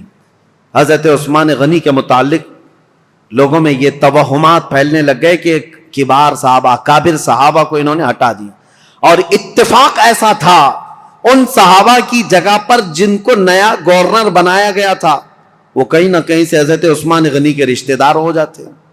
تو یہ الزام آپ کے اوپر تھا کہ آپ نے اکابر صحابہ کو ہٹا کر اپنے گھر والوں کو سب جگہ بٹھایا. حالانکہ یہ الزام نہایت غلط ہے. حضرت عثمان غنی نے جس کو بٹھایا اس جگہ کا جو اہل تھا یا لائق تھا اسی کو بٹھایا. اور کئی لوگوں کو جو آپ نے عبداللہ بن ابی سرح، حضرت عمرو بن عاص جنہوں نے پورا مصر فتح کیا ہے ان کو بھی معزول کر دیا تھا حضرت عثمان نے. یہ سوال آپ سے کیا بھی گیا ہے کہ اتنے بڑے بڑے جگہوں پر آپ نے معزول کر دیا، حالات بدل جائیں گے، کیا ہوگا؟ ہر ایک کا جواب تھا، ہر ایک کا جواب تھا. اگر میں بتاؤں حضرت مغیرہ بن شعبہ جو کوفہ کے گورنر تھے ان کو اس لیے ہٹایا کہ حضرت عمر نے انتقال سے پہلے ہی وصیت کر دیا تھا کہ میرے بعد جو آئے مغیرہ بن شعبہ کو کوفہ کے گورنر سے برخاست کر دیا جائے. وہ حضرت عمر کی وصیت تھی. اور حضرت عبداللہ بن مسعود نہایت عمر دراز ہو چکے تھے، بوڑھے ہو چکے تھے. تو حضرت عثمان نے ان کے بڑھاپے کی وجہ سے کہ کام کاج میں دقت آئے گی معزول کیا. حضرت ابو ذر غفاری ایک ایسے صحابی ہیں کہ ان کا تو حال ایسا تھا کہ وہ کمانے ہی کے لیے کسی کو نہیں کہتے تھے، مال جمع کرنے کے قائل ہی نہیں تھے. اور بار بار لوگوں میں واز یہی کرتے تھے جو بھی مال کماتا اس کی وعید میں لمبا واز کرتے، بیان کرتے. حضرت امیر معاویہ ملک شام میں تھے، وہاں سے خط لکھا حضرت عثمان غنی کو کہ یہ ابو ذر غفاری جتنے بھی خطبے دیتے ہیں، واز کرتے ہیں، اس سے تو کوئی آدمی کمانے جانا ہی نہیں چاہتا ہے. اتنی مذمت کرتے ہیں اور خود کچھ بھی نہیں لیتے، پابند لگے کپڑے اس میں کانٹے لگا کر پہنتے ہیں. نہایت سادگی والے تھے، دنیا چاہیے ہی نہیں تھی. تو حضرت امیر معاویہ نے کہا لوگ اگر نہ کمائیں اور اس طرح اپنے معاش کی طرف فکر نہ کریں تو ہم دولت اسلام کو کیسے چلائیں، سلطنت اسلام کو. حضرت امیر معاویہ کا خط آیا تو حضرت عثمان غنی نے حضرت ابو ذر غفاری کو، جس علاقے کے وہ گورنر تھے، معزول کر کے کہا آپ میرے پاس مدینے آ جائیں، میرے ساتھ رہیے. آپ ایسا نہیں ہے کہ ان کو دشمنی میں معزول کیا. اور حضرت ابو ذر غفاری کو معزول کر کے اپنے پاس بلایا تو ایسا نہیں ہے کہ ان کے ساتھ بدسلوکی کی گئی، بلکہ حضرت ابو ذر غفاری کو حضرت عثمان نے کہا جب تک آپ مدینے میں رہیں گے آپ کی کفالت میرے ذمہ ہے، جتنا خرچہ جو کچھ بھی لگتا رہے گا وہ آپ میرے سے لیں گے. وہ حضرت ابو ذر غفاری کھڑے ہوئے کہا یہ بندہ کسی کا محتاج نہیں ہے، نہ حضرت عثمان غنی سے 1 روپیہ لیا، 1 سکہ لیا، کچھ نہیں. مدینے کے باہر ربضہ ایک علاقہ تھا، ویران جگہ تھی، وہاں کوئی نہیں رہتا تھا، تنہا پوری زندگی وہاں پر آپ نے بسر کر لی. ان کی بیوی ذات تھی، روایت میں موجود ہے جب ان کا انتقال ہوا تو ان کی بیوی چوراہے پر آ کر کھڑے ہو کر اعلان کرتی تھی کہ کوئی آ جائے، میرے شوہر کا انتقال ہوا، جنازہ اٹھانا ہے. جنازہ اٹھانے کے لیے وہ اعلان کرتی رہی. اس طرح کی زندگی گزار کر چلے گئے حضرت ابو ذر غفاری. تو وہ تو نہایت سادہ مزاج تھے. حضرت عثمان غنی نے ان کو اگر گورنری سے معزول کیا تھا تو صرف اس لیے، باقی ان کو کوئی اس طرح کی بدسلوکی کرنا یا ان کے ساتھ برا سلوک کرنا قطعاً مقصد نہیں تھا. اور کچھ صحابہ کے بعد حضرت عمرو بن عاص، یہ مصر کے فاتح ہیں، مصر فتح کرنے والے، ان کو کیوں آپ نے معزول کیا؟ اس کی وجہ یہ ہے کہ مصر کی آمدنی اچھی خاصی تھی. حضرت عمرو بن عاص اس پر توجہ نہیں دیتے تھے. حضرت عثمان غنی نے لکھ کر کے بھیجا کہ مصر کی آمدنی بڑھتی جا رہی ہے، آپ اس میں اضافہ کریں. حضرت عمرو بن عاص اس پر توجہ نہیں دیتے تو آپ نے ان کو ہٹایا. عبداللہ بن ابی سرح ایک دوسرے وہاں پر صحابی تھے، ان کو مصر کی گورنری دی. اور حالانکہ دو علاقوں میں رہنے کی وجہ سے عمرو بن عاص اور عبداللہ بن ابی سرح کے درمیان کچھ نہ کچھ باتیں چلتی رہتی تھی. لوگ یہ کہتے تھے کہ دونوں کی بنتی نہیں، کچھ معاملات رہے ہوں گے. تو عبداللہ بن ابی سرح کو حضرت عثمان غنی نے مصر کا والی گورنر بنایا. انہوں نے 1 سال میں پورے مصر کی آمدنی کو ڈبل کر کے دکھایا. تو حضرت عثمان غنی کا فیصلہ برحق تھا. اس میں کسی کے بھی ساتھ حضرت عثمان غنی نے ناانصافی نہیں کی. لیکن دشمنان اسلام یہ لسٹ لے کر کے گھومتے ہیں کہ یہ بڑے بڑے صحابہ کو انہوں نے معزول کر دیا اور ان کی جگہ پر اپنے رشتہ داروں کو بٹھایا. حالانکہ عبداللہ بن ابی سرح جن کو گورنر بنایا تھا مصر کا، یہ حضرت عثمان غنی کا رشتہ دار تھے. لیکن چند سال نہیں گزرے ہوں گے حضرت عثمان نے ان کو بھی گورنری سے ہٹایا. یہ معاملات پیش آتے رہے. اب ایک فتنہ جنم لیتا ہے. اب میں آپ کو بتاؤں تاریخ کی وہ سچائیاں، بلکہ وہ کڑوی حقیقت جس سے آج تک پوری دنیا جوجھ رہی ہے مسلمانوں کی. آج تک پوری کائنات میں جتنے بھی مسلمان ہیں، یہ فرقے جو پیدا ہوئے، اس کی بنیاد کہاں سے شروع ہوئی؟ کس نے یہ بیج بویا تھا مسلمانوں کے بیچ؟ یہ فرقے کیسے پیدا ہو گئے؟ اتنی جماعتیں کیسے ہو گئی؟ یہ تاریخ آج سننا آپ کے لیے بہت ضروری ہے. حضرت عثمان غنی کے دور میں جو لوگ اسلام میں آئے تھے، میں یہ کہہ رہا ہوں کہ یہ ضروری نہیں کہ سب کے سب مخلص اخلاص کے ساتھ آئے ہوں. کچھ تو ایسے ہی در پردہ تھے، منافقین بھی تھے. جب رسول اللہ کے زمانے میں تھے تو ان کے زمانے میں کیوں نہیں؟ ایک شخص ایسا ہے ایران کا رہنے والا. ایرانی لوگوں کو اس زمانے میں سخت خلش تھی عربوں سے. میں نے بتایا عربوں کی دشمنی تھی ان کے ساتھ. جب کسرا کی حکومت چلتی تھی تو ایرانیوں کی عربوں سے نہیں جمتی تھی، برسوں کی دشمنی ہے. عرب کا کوئی شخص ایران میں آ بھی جاتا تو اس کے کندھے کاٹ جاتے تھے. یہ بادشاہ ایک کا نام ہی ذوالأکتاف تھا جو کندھے کاٹنے میں مشہور تھا عربوں کے. اور ایرانی اگر عربوں کے پاس آتے تو ایسا نہیں ہے کہ عرب انہیں چھوڑ دیتے تھے، عرب بھی جو ہے ان کے ساتھ بھرپور مقابلہ کرتے تھے.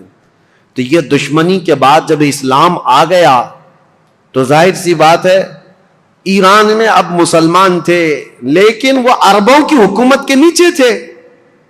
حکومت کون کر رہا تھا ان کے اوپر؟ عرب کر رہے تھے. اور اسی ایران کے رہنے والے ایک باشندے کی بات تاریخ میں نے اس سے قبل بھی بیان کیا، لیکن آج بھی نوجوانوں بہت توجہ سے سننا اور تاریخ کا یہ نام ہمیشہ یاد رکھ لینا. عبداللہ بن سبا، ایک یہودی شخص. یہودی بھی اسلام میں آئے ہیں، عیسائی بھی آئے. یہودی تھا، یہ اسلام لایا. عبداللہ بن سبا، یاد رکھو عبداللہ بن سبا، یہ اسلام لایا. اور اسلام لانے کے بعد یہ مسلمانوں کی جماعت میں آیا، لیکن پکا مسلمان نہیں تھا، یہ یہودی ہی تھا. اس نے دیکھا کہ ان عربوں کی حکومت پوری دنیا میں پھیلتی جا رہی ہے. انہوں نے ایران کو فتح کر لیا، شام کو فتح کر لیا، روم کو فتح کر لیا. دل کے اندر جو کڑن تھی اور اس کا بدلہ لینے کے لیے ہمیشہ اس بات کے اندر انتظار میں رہتا تھا کہ کوئی کمی ان کی نظر آ جائے جس کو لے کر کے مسلمانوں میں ہم جماعتیں بنا دیں. تو عبداللہ بن سبا یہ وہ پہلا شخص ہے جو اسلام میں فتنہ انگیزی شروع کرنے کے لیے کیا کیا؟ حضرت عثمان غنی کی کمیاں گنانا شروع کیا جماعتوں میں جا جا کر کے. اس کی فتنہ انگیزیاں جب بصرہ میں پہنچی، بصرہ ایک شہر ہے عراق کا، تو حضرت مغیرہ بن شعبہ وہاں پر موجود تھے، تو انہوں نے اس کو شہر بدر کر دیا، وہاں سے نکال کر بھیج دیا۔ وہ کوفہ آیا، کوفہ کے جو والی تھے ان کو بھی سعید بن عاص، ان کو جب خبر ملی تو کوفہ سے بھی اس کو بھگا دیا گیا۔ عبداللہ بن سبا اب مصر پہنچا۔ مصر آنے کے بعد مصر کے نئے جو لوگ اسلام میں آئے تھے ان کے دلوں میں یہ بات ڈالنا شروع کیا کہ عثمان جو ہے ایک کمزور خلیفہ ہیں اور صرف رشتہ داروں کا خیال کرتے ہیں، اپنے رشتہ داروں کے لیے وہ بہت زیادہ پیسہ بھی دے دیتے ہیں، نذرانے بھی دیتے ہیں، جبکہ حضرت عثمان غنی اپنے رشتہ داروں کو جو مال دیتے تھے وہ بیت المال سے نہیں، وہ اپنے جیب خاص سے دیتے تھے، ان کا مال ہی اتنا تھا، وہ دیتے تھے، نوازتے تھے۔ اب میں آپ کو بتاؤں عبداللہ بن سبا کا یہ فتنہ اثر کرنے لگ گیا لوگوں میں، مسلمانوں میں یہ بات آنے لگ گئی اپنے خلیفہ کے متعلق۔ اب انقلاب انقلاب نام سے کچھ نعرے شروع ہو گئے۔ کہاں پر؟ کوفہ میں انقلاب کے نام سے نعرے شروع ہوئے۔ حضرت سعید بن عاص ایک صحابی ہیں، وہ کوفہ کے گورنر تھے، انہوں نے دیکھا یہ کوفہ میں کیا ہو رہا ہے، لوگ روزانہ جیسے یہ پلے کارڈ لے کر کے اتر جاتے ہیں، اس زمانے میں وہ احتجاج کرتے رہتے تھے کہ ہم کو ایک نئی چیز چاہیے، تبدیلی چاہیے، انقلاب چاہیے۔ تو سعید بن عاص نے حضرت عثمان کو یہ لکھ کر بھیجا، کوفہ والے شاید مجھے پسند نہیں کرتے ہیں، یہ ابو موسیٰ اشعری کو پسند کرتے ہیں۔ تو حضرت عثمان غنی نے ان کو معزول کر دیا، سعید بن عاص کو کہا کہ تم اتر جاؤ، کوفہ والوں کی پسند کے مطابق ابو موسیٰ اشعری کو گورنر بناؤ۔ گورنر تو بنایا لیکن کوفہ والوں کی وہ خواہش نہیں تھی، ابو موسیٰ اشعری بھی گورنر بنے لیکن فتنہ ٹھنڈا نہیں ہوا، انقلاب انقلاب، کیونکہ یہودیوں کا ڈالا ہوا بیج تھا، انہیں پورے خلافت کو ہلانا تھا۔ خلافت کے نظام کی دشمن قوم اس دور میں بھی سب سے بڑی کوئی دشمن قوم ہے تو وہ یہودی قوم ہے۔ میں آپ کو بتاؤں، مولانا محمد علی جوہر، مولانا شوکت علی، یہ آزادی کے موقع کے جو مشہور نام ہے، آپ کو پتا ہوگا، ان کی کتاب میں ایک بات انہوں نے لکھی ہے، وہ خلافت جب ختم ہو رہی تھی ترکی کی خلافت عثمانیہ، اگرچہ نام سے خلافت قائم رہی، اور جب وہ ختم ہو رہی تھی تو یہ بیچارے دوڑ رہے تھے، بھاگ رہے تھے کہ نہیں خلافت کو قائم کرنا ہے کسی نہ کسی کو، اور خلافت کمیٹیاں ہندوستان میں بھی بنائی تھی، بھائی کلہ میں آج بھی موجود ہے خلافت ہاؤس، یہ اس دور کا بنا ہوا ہے، اور آج بھی میلاد شریف کا جلوس جو ہے وہ خلافت ہاؤس سے نکلتا ہے۔ ممبئی والوں کو پتا ہے نہیں پتا معلوم نہیں، خلافت ہاؤس آج بھی ہے بھائی کلہ میں۔ خلافت کو قائم کرنے کے چکر میں وہ دوڑتے رہے، کیوں؟ ان کی بتائی ہوئی ایک بات بتا رہا ہوں، یہودیوں نے کہا تھا، ایک بڑے یہودی دانشور نے ان سے کہا تھا ہمیں مسلمانوں کی نماز سے، ان کے زکوٰۃ سے، ان کی قربانیوں سے، ان کی ٹوپی داڑھی سے، ان کی مسجدوں سے کوئی بھی نفرت نہیں، کوئی مذائقہ نہیں، وہ جتنی نمازیں پڑھنا ہے سب پڑھیں، لیکن ہم چاہتے ہیں مسلمانوں میں دو باتیں کبھی نہ آئیں، ایک دو لفظ کبھی نہ آئیں، یہودی یہ چاہتے ہیں مسلمانوں کی زبان پر دو لفظ کبھی نہ آئیں، ایک جہاد کا لفظ نہ آئے، دوسرے خلافت کا لفظ نہ آئے۔ پوری دنیا سے انہوں نے یہ دو ناموں کو مٹانے کے لیے ایڑی چوٹی کا زور لگایا۔ یہودی آج سے نہیں، عبداللہ بن سبا کے زمانے سے۔ عبداللہ بن سبا یہ وہ فتنہ ہے جو خلافت کو ہلانے کے لیے آیا تھا، پوری خلافت کو وہ مدینہ طیبہ کی ترہم برہم کرنا چاہتا تھا، اس کے لیے وہ فیلڈ بنانا شروع کیا۔ اور آپ کو پتا ہے اسی طرح کا یہودی تھا لارنس آف عربیہ جس کو کہتے ہیں، جس نے خلافت عثمانیہ کو ہمیشہ کے لیے اس دنیا سے ختم کیا ہے، عربوں کو اٹھایا ترکیوں کے خلاف، اور پورے عرب میں ایک ایسا فتنہ مچایا۔ لارنس آف عربیہ جو انگلینڈ کا باشندہ، وہ عربی اتنی اچھی بولتا تھا کہ جو اصل عرب ہیں وہ نہیں بول پاتے تھے، اور عربوں میں رہ کر کے ان کے مزاج میں یہ بات ڈالا تھا کہ تم عرب ہو اور ترکی تم پر آ کر حکومت کرتے ہیں۔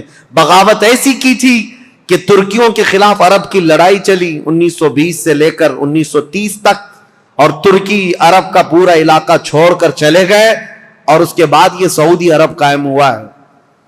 سعودی نام ہی نہیں تھا، عرب شریف ہے، حجاز تھا، نجد تھا، اور اصل عرب یمن کہلایا جاتا تھا، سب ڈیوائیڈ ہو گئے، ترکی چلے گئے۔ اس ڈیوائڈیشن میں بھی سب سے بڑا رول یہودیوں کا تھا، اور یہ یہودی فتنہ حضرت عثمان غنی کے زمانے میں شروع ہوا ہے. اسی لیے تاریخ بتانا مجھے بہت ضروری ہے. عبداللہ بن سبا نے کیا کرنا شروع کیا؟ مصر کے لوگوں میں، کوفہ کے لوگوں میں، بصرہ کے لوگوں میں یہ بات ڈالنی شروع کی کہ خلافت کے زیادہ حقدار تو حضرت علی ہیں، اہل بیت ہیں، رسول اللہ کے گھر والے ہیں. اہل بیت کی محبت کے نام پر وہ ایک ایسا فتنہ لوگوں میں شروع کیا، جبکہ اسے نہ اہل بیت سے محبت تھی نہ صحابہ سے محبت تھی. وہ تو اسلام لایا ہی تھا بظاہر دکھانے کے لیے، اصلی وہ تو یہودی تھا. لیکن اس کو کہتے ہیں سبائی فتنہ. عبداللہ بن سبا ہے تو سبائی فتنہ. اس سبائی فتنے کا اثر تو اس زمانے کے بڑے بڑے مسلمانوں میں ہو گیا تھا، تابعین میں. کچھ صحابہ بھی سوچنے لگ گئے تھے کیا ہو رہا ہے، ایسے حالات پیدا کر دیا. اب سنی حضرت عثمان غنی رضی اللہ تعالیٰ عنہ کے دور کا آخری حصہ تھا. فتوحات اسلامیہ 6 سال تک تو چلتی رہی، لیکن آخری جو 6 سال ہیں وہ فتنوں میں ہی گئے. ایسے فتنے کہ کبھی انقلاب کے نام پر وہاں جماعت کھڑی ہو رہی، کبھی انقلاب کے نام پر یہاں، اور حتیٰ کہ یہ لوگ مطالبہ کرنا بھی شروع کر دیے کہ عثمان بن عفان کو کرسی سے ہٹایا جائے. لیکن مدینے میں جو صحابہ تھے وہ اس کے سخت خلاف تھے، کسی کو آواز اٹھانے نہیں دیتے تھے. مدینے میں جو صحابہ اکابر صحابہ تھے وہ جانتے تھے خلافت کو ہلانے کا مطلب ہے پورے خطہ اسلام کو ہلا دینا.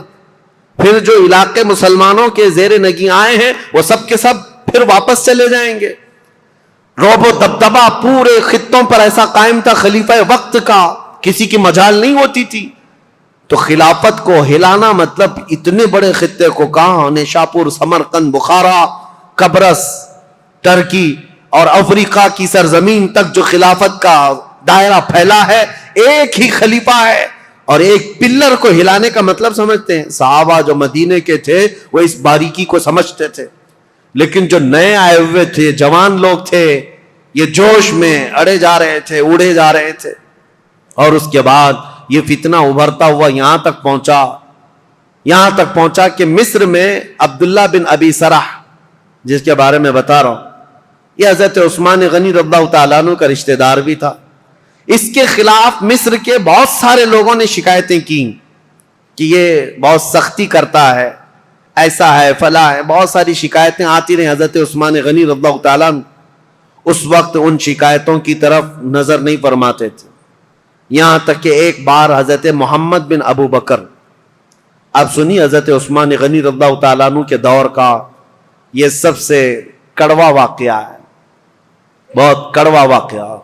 لوگ سنتے ہیں کربلا کی شہادت اور کربلا میں ہونے والے حالات، لیکن حضرت عثمان غنی کے آخری دور کا یہ واقعہ بہت ہی دردناک ہے. حضرت محمد بن ابو بکر جو صدیق اکبر کے بیٹے ہیں، یہ اور کئی صحابہ آئے مدینہ طیبہ میں. عبداللہ بن ابی سرح نے کیا کیا تھا؟ جتنے لوگ حضرت عثمان غنی کے پاس اس کی شکایت لے کر گئے تھے، حضرت عثمان غنی نے ڈانٹ ڈپٹ لگائی تھی ایک خط میں عبداللہ بن ابی سرح کو کہ تو اس طرح سے کر رہا ہے، توبہ کر، باز آ جا، لوگوں کے حقوق پر دست درازی نہ کر. یہ سب جو ڈانٹ لگائی تھی عبداللہ بن ابی سرح نے کیا کیا؟ جتنے لوگ مدینے گئے تھے سب کا قتل کروا دیا. جو حضرت عثمان غنی کے پاس شکایت لے کر کے گئے تھے، واپس آنے کے بعد ان کا قتل کروا دیا. بڑا معاملہ تھا. اس معاملے کو لے کر صحابہ آئے مسجد نبوی شریف میں. صحابہ کے درمیان یہ باتیں ہونے لگی کہ اس عبداللہ بن ابی سرح کا کیا کیا جائے. تو حضرت علی کے پاس یہ بات آئی تو حضرت علی نے کہا بالکل یہ قتل کا قصاص کا مقدمہ لے کر کے آئے ہیں. عبداللہ بن ابی سرح کو صرف معزول نہیں، اس کو قتل کرنا چاہیے. اتنے لوگوں کا قتل کیسے کیا؟ صرف شکایت کرنے کی بنیاد پر. اور دیگر صحابہ جو بڑے بڑے صحابہ، حضرت طلحہ، حضرت زبیر، یہ بہت سختی کے ساتھ حضرت عثمان سے بات کرنے لگے. حضرت سعد بن ابی وقاص گئے، انہوں نے بھی، حضرت عمرو بن عاص نے بھی، یہ بڑے اکابر صحابہ تھے، حضرت عثمان سے مطالبہ کرنے لگے کہ اتنے لوگوں کے قاتل کو آپ مصر کا گورنر کیسے بنا سکتے ہیں؟ حضرت عثمان غنی نے سب کی بات سنی. اور آپ کے اوپر یہ بار بار دباؤ ڈالا جاتا تھا، وہ آپ کا رشتہ دار ہے، اس کی وجہ سے آپ اسے معزول نہیں کرتے، بنو امیہ کا ہے اس لیے آپ اس کے گورنری سے نہیں ہٹاتے. حضرت عثمان غنی نے کہا سارے صحابہ کے اوپر میں چھوڑ دیتا ہوں، آپ جس کو مناسب سمجھے اس کو گورنر بنائیں، میں خط لکھ دیتا ہوں. تو جو صحابہ تھے انہوں نے حضرت محمد بن ابو بکر کو کہا کہ ان کو نیا گورنر بنایا جائے اور عبداللہ بن ابی سرح کو مصر کی گورنری سے ہٹا دیا جائے. حضرت عثمان غنی نے لیٹر دے دیا، کہا کہ جاؤ عبداللہ بن ابی سرح کو ابھی کے ابھی معزول کر دینا اور اسے ادھر بھیج دینا، اور آپ آج سے مصر کے والی اور گورنر بن جائیں. حضرت محمد بن ابو بکر جب جانے لگے تو انصار اور مہاجرین صحابہ کی ایک جماعت بھی آپ کے ساتھ جا رہی تھی کہ مصر کے حالات دیکھیں یہ امپلیمنٹ ہوتا ہے یا نہیں، اور مصر کے لوگوں کو سمجھائیں جو ابھی ابھی انقلاب نام سے اٹھے ہوئے ہیں، جن کو بلوائی کہتے ہیں، وہ کسی کے سمجھ میں بھی نہیں آتا. آج تک یہ ایجپشن ویسی ہی ہیں، ان کی کھوپڑی ہٹی رہتی ہے. یہ فرعونوں کے دور کے لوگ ہیں، فرعون ان کو ڈنڈے سے سیدھا کرتا رہا ہے. آج تک ایسی سخت قسم کی طبیعت رکھنے والے لوگ ہیں. ان کو سمجھانے کے لیے انصار اور مہاجرین صحابہ کی ایک پوری جماعت گئی. آپ سنیے ہوا کیا. حضرت عثمان غنی رضی اللہ تعالیٰ عنہ کے گھر میں پلتا تھا مروان بن حکم نام سے. یہ مروان بنو امیہ کا ایک شخص ہے، حضرت عثمان غنی کے خاندان میں رشتہ دار میں، لیکن صحیح آدمی نہیں تھا، عیاش طبیعت کا. مروان بن حکم حضرت عثمان غنی کے گھر پر رہتا تھا. یہ صحیح آدمی نہیں تھا، یہ ذہن میں رکھ لیں آپ. اس نے کیا حرکت کی، کتنی بڑی حرکت کی، پوری تاریخ میں یہ چیز موجود ہے. ایک طرف عبداللہ بن سبا نے فتنہ مچا دیا تھا پوری جگہ پر، لوگوں میں ورغلا دیا تھا اور نئی جماعت پیدا کرنے کے فراق میں تھا. اور اس کے بعد ادھر مروان بن حکم اور بنو امیہ کی کچھ حرکتیں ایسی، ادھر عبداللہ بن سرا مصر میں فتنہ، قتل کر دیا. حضرت عثمان غنی کے خاندان پر بڑے الزامات آ رہے تھے، لیکن صحابہ جانتے تھے عثمان بن عفان کی طہارت کیا ہے، ان کی پاکیزگی کیا ہے، ان کے اخلاق کیا ہے. اسی لیے سب سے پہلے میں نے ان کی فضیلتیں آپ کے سامنے رکھی تاکہ کسی کے ذہن میں یہ بات نہ آنے پائے حضرت عثمان غنی کیا ایسا کرتے تھے ویسا کرتے تھے. پہلے سب سے پہلے میں نے آپ کو ان کے فضائل سنائے، کسی ذہن میں شک و شبہ بھی نہ آئے. وہ رسول اللہ کے داماد ہیں، میرے آقا کے انتخاب ہیں، سابقون الاولون میں سے ہیں. حضور نے ان کے متعلق فرمایا عثمان کو اب اس کے بعد کوئی عمل نقصان نہیں پہنچا سکتا. بہرحال حضرت محمد بن ابو بکر جا رہے ہیں، کہاں؟ مصر جا رہے ہیں گورنری لینے کے لیے، اور انصار مہاجری صحابہ کے ساتھ جا رہے ہیں. ابھی 2-3 منزلیں طے کیے ہوئے تھے کہ ایک حبشی غلام کو اونٹنی پر بہت تیز رفتار دوڑتے ہوئے انہوں نے دیکھا. یہ انصار مہاجرین صحابہ کی جماعت دیکھا، وہ مشکوک لگ رہا تھا، یا تو وہ کسی کا قاصد تھا یا تو کسی کا بھاگا ہوا غلام تھا. صحابہ نے اسے پکڑ لیا، پوچھا کہاں جا رہے ہو؟ کہا خلیفہ اسلام امیر المومنین عثمان ابن عفان کا پیغام لے کر میں مصر کے گورنر کے پاس جا رہا ہوں. جو صحابہ تھے انہوں نے کہا مصر کے جو گورنر ہیں وہ یہاں ہیں، محمد بن ابو بکر، بات کرو کیا ہے.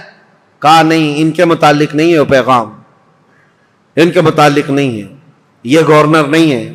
وہ پھر بھاگنے لگا تو اس کی تلاشی لی گئی، اس کے پاس کچھ نہیں ملا. اس کی ساری چیزیں تلاشی لی گئی، کچھ نہیں ملا. اور وہ تھوڑا آگے گیا تھا، حضرت محمد بن ابو بکر کو شک ہوا کہ کچھ تو ہے، یہ اس قدر مشکوک انداز میں کیوں جا رہا ہے. اس کو پھر سے پکڑا، اس کے پانی کا جو مشکیزہ تھا وہ بالکل سوکھا تھا، اس کو ہلایا تو اس کے اندر کوئی چیز تھی، اس کو پھاڑ دیا تو دیکھا ایک خط تھا مہر لگا ہوا. اور پہلے جو خط ہوتے تھے اس کو ڈامر جیسی ایک چیز آتی تھی، وہ لگا کر کے سیل بند کر دیا جاتا تھا، کوئی نہیں کھول سکتا. اور یہ سیل بند خلیفہ کا لیٹر ہوا کرتا. حضرت محمد بن ابو بکر وہ خط لے کر کے آئے، اور سارے صحابہ کی جماعت تھی، انصار اور مہاجرین کی، جو ابھی مصر جا رہے تھے. ان کے بیچ میں وہ خط لا کر کے کہا کہ کیا میں اس کو کھول کر کے پڑھوں؟ سبوں نے کہا کھول کر کے پڑھو. حضرت عثمان غنی سے ملاقات کیے ہوئے ابھی 1-2 دن ہوئے اور اتنی جلدی کوئی پیغام آیا. کھول کر کے جب خط پڑھا اس میں لکھا ہوا تھا عبداللہ بن ابی سرح کے نام خلیفہ اسلام امیر المومنین عثمان بن عفان کی طرف سے یہ خط ہے کہ اے عبداللہ بن ابی سرا، جیسے ہی محمد بن ابو بکر مصر آئے تو اسے قتل کر دینا، اور جو لوگ تیری شکایت لے کر کے آئے تھے ان کو کسی ہیلے بہانے سے مار دینا، ختم کر دینا، اور مدینے سے ایک جماعت جا رہی ہے، ان کو ادھر ادھر منتشر کر دینا، اور تم اپنی گورنری پر برقرار رہنا فقط۔ سلام کے بعد حضرت عثمان بن عفان کی مہر لگی ہوئی ہے۔ یہ کتنا بڑا واقعہ ہے، حضرت عثمان غنی کی مہر لگی ہوئی ہے۔ اب ظاہر سی بات ہے اس جگہ جو بھی ہوگا وہ آپے سے باہر ہوگا۔ حضرت محمد بن ابو بکر انہوں نے دیکھا ہے لیٹر میرے قتل کا، ایک طرف خلیفہ نے مجھے گورنر بنا کر بھیجا، دوسری طرف عبداللہ بن ابی سرا اپنے رشتہ دار کو یہ لکھ کر بھیج رہے ہیں کہ میں جیسے ہی آؤں گا قتل کر دیا جائے مجھے۔ وہ آپے سے باہر تھے، سارے صحابہ انصار مہاجرین وہ سب برہم ہو گئے، سخت نالاں ہوئے۔ یہ جماعت واپس لوٹ آئی مدینے آئے، مدینے آنے کے بعد سیدھے مسجد نبوی شریف میں آئے۔ حضرت علی ابن ابی طالب کرم اللہ وجہہ الکریم، حضرت طلحہ، حضرت زبیر، حضرت عبد الرحمن، بڑے بڑے صحابہ موجود تھے۔ ان سب صحابہ کے پاس لا کر یہ خط رکھا گیا کہ اس خط میں ایسے ایسے معاملات لکھے گئے ہیں۔ سب صحابہ نے کہا یہ نہایت ہی بہت ہی گری ہوئی حرکت ہے، ایسا ہونا ہی نہیں چاہیے، ایسا کیسے کیا جا سکتا ہے؟ تو پھر حضرت علی رضی اللہ تعالیٰ عنہ نے کہا اس مسئلے کو امیر المومنین سے ہی پوچھا جائے۔ تو خط لے کر حضرت علی آئے، آپ کے ساتھ 6 صحابہ اور بھی تھے۔ حضرت عثمان غنی، یہ آپ کو میں بتا رہا ہوں 70 سال کے بعد تو وہ خلافت پر بیٹھے تھے، اور تقریباً آپ کی عمر ابھی 80 سال کے قریب ہو رہی تھی۔ اس وقت آپ تو مکمل عبادت میں لگے رہتے تھے۔ حضرت عثمان کے پاس آئے، حضرت علی نے یہ خط دکھایا، وہ غلام کو بھی پکڑ کر کے لائے تھے، وہ اونٹنی بھی ساتھ تھی۔ حضرت عثمان سے کہا یہ غلام آپ کا ہے؟ حضرت عثمان نے کہا یہ غلام میرا ہے۔ کہا اونٹنی؟ کہا یہ بھی میری۔ اس کے بعد مہر دکھائی، کہا یہ آپ کی مہر ہے؟ کہا میری مہر ہے۔ کہا یہ خط پڑھ کر کے سنا، یہ خط کیا ہے؟ حضرت عثمان غنی نے خط سنا، اس کے بعد کہا اللہ رب العزت کی وحدانیت کی قسم، ان میں سے ایک حرف بھی میرا لکھا ہوا نہیں ہے، میں اس سے بری ہوں۔ حضرت علی فوراً اٹھ گئے، کہا صحابہ سے آج تک ہم نے عثمان کو قسم کھاتے ہوئے نہیں سنا تھا۔ ان کی پاکیزگی، ان کی طہارت ایسی تھی کہ ان کو قسم کھانے کی ضرورت نہیں پیش آئی۔ تو کہا کہ عثمان بن عفان اگر حلف اٹھا چکے، قسم کھا چکے ہیں، تو یہ خط ان کا ہو ہی نہیں سکتا۔ حضرت طلحہ، حضرت زبیر تھے، انہوں نے کہا ٹھیک ہے، ہم نے تسلیم کر لیا، داماد رسول امیر المومنین سے آج تک ہم نے جھوٹ سنا نہیں ہے، آپ اس پر بھی جھوٹ نہیں بول رہے ہیں، لیکن مسئلہ یہ ہے کہ یہ تو معلوم کریں کہ یہ ہے کس کا۔ اس خط نے پورا فتنہ مچا دیا ہے، محمد بن ابو بکر ماننے کو تیار نہیں ہے۔ اب یہ خبر مصر بھی پہنچ گئی، اور مصر کے جو بلوائی تھے، عبداللہ بن ابی سرح سے جو پریشان تھے، وہ سب کی سب جماعت بنا کر مدینے آ گئے، مدینے میں داخل ہو گئے۔ حضرت طلحہ اور حضرت زبیر نے جب تحقیقات کی تو پتہ چلا حضرت عثمان کے گھر میں رہنے والا مروان، یہ اس کی حرکت تھی، اس نے حضرت عثمان غنی کی مہر چرائی تھی، اور خط چرا کر کے اس پر لکھا اور حضرت عثمان کی مہر لگائی، ان کی اونٹنی لیا، ان کا غلام بھیجا، اور اس کو یہ کہہ کر بھیجا امیر المومنین کا حکم ہے مصر کے گورنر لے جاؤ، لیکن بیچ میں پکڑا گیا اور راز فاش ہو گیا۔ جیسے ہی پتا چلا مروان چھپ گیا۔ اب مسئلہ یہ تھا کہ حضرت طلحہ، حضرت زبیر اور بڑے صحابہ نے کہا عثمان ابن عفان سے، کہا اس نے اتنی بڑی حرکت کی ہے، لہذا مروان کو آپ ہمارے حوالے کر دیں۔ حضرت عثمان رشتہ داروں کے لیے بڑے نرم بھی تھے، آپ کو پتا تھا اگر مروان کو ان کے حوالے کیا جائے تو قتل ہو جائے گا، مار دیا جائے گا۔ حضرت عثمان غنی نے مروان کو ان کے حوالے نہیں کیا، بس یہی بات تھی جو بہت بڑا فتنہ لاحق ہو گیا۔ حضرت علی کرم اللہ وجہہ الکریم نے بھی سارے صحابہ سے کہا حضرت عثمان غنی اگر مروان کو آپ کے حوالے نہیں کرنا چاہتے تو سب کے سب چلے جائیں، اس لیے کہ سزا دینے کا حق خلیفہ وقت کو ہے، عثمان ابن عفان سزا دیں گے۔ حضرت علی اس میں حق بجانب تھے، لیکن حضرت علی کرم اللہ وجہہ الکریم نے بھی حضرت عثمان غنی سے کہا تھا کہ اس مسئلے کو جتنی جلدی آپ فرو کریں گے، ٹھنڈا کریں گے، اتنی جلدی ہم سب کے لیے امان ہے، ورنہ فتنہ بہت بڑھ چکا ہے۔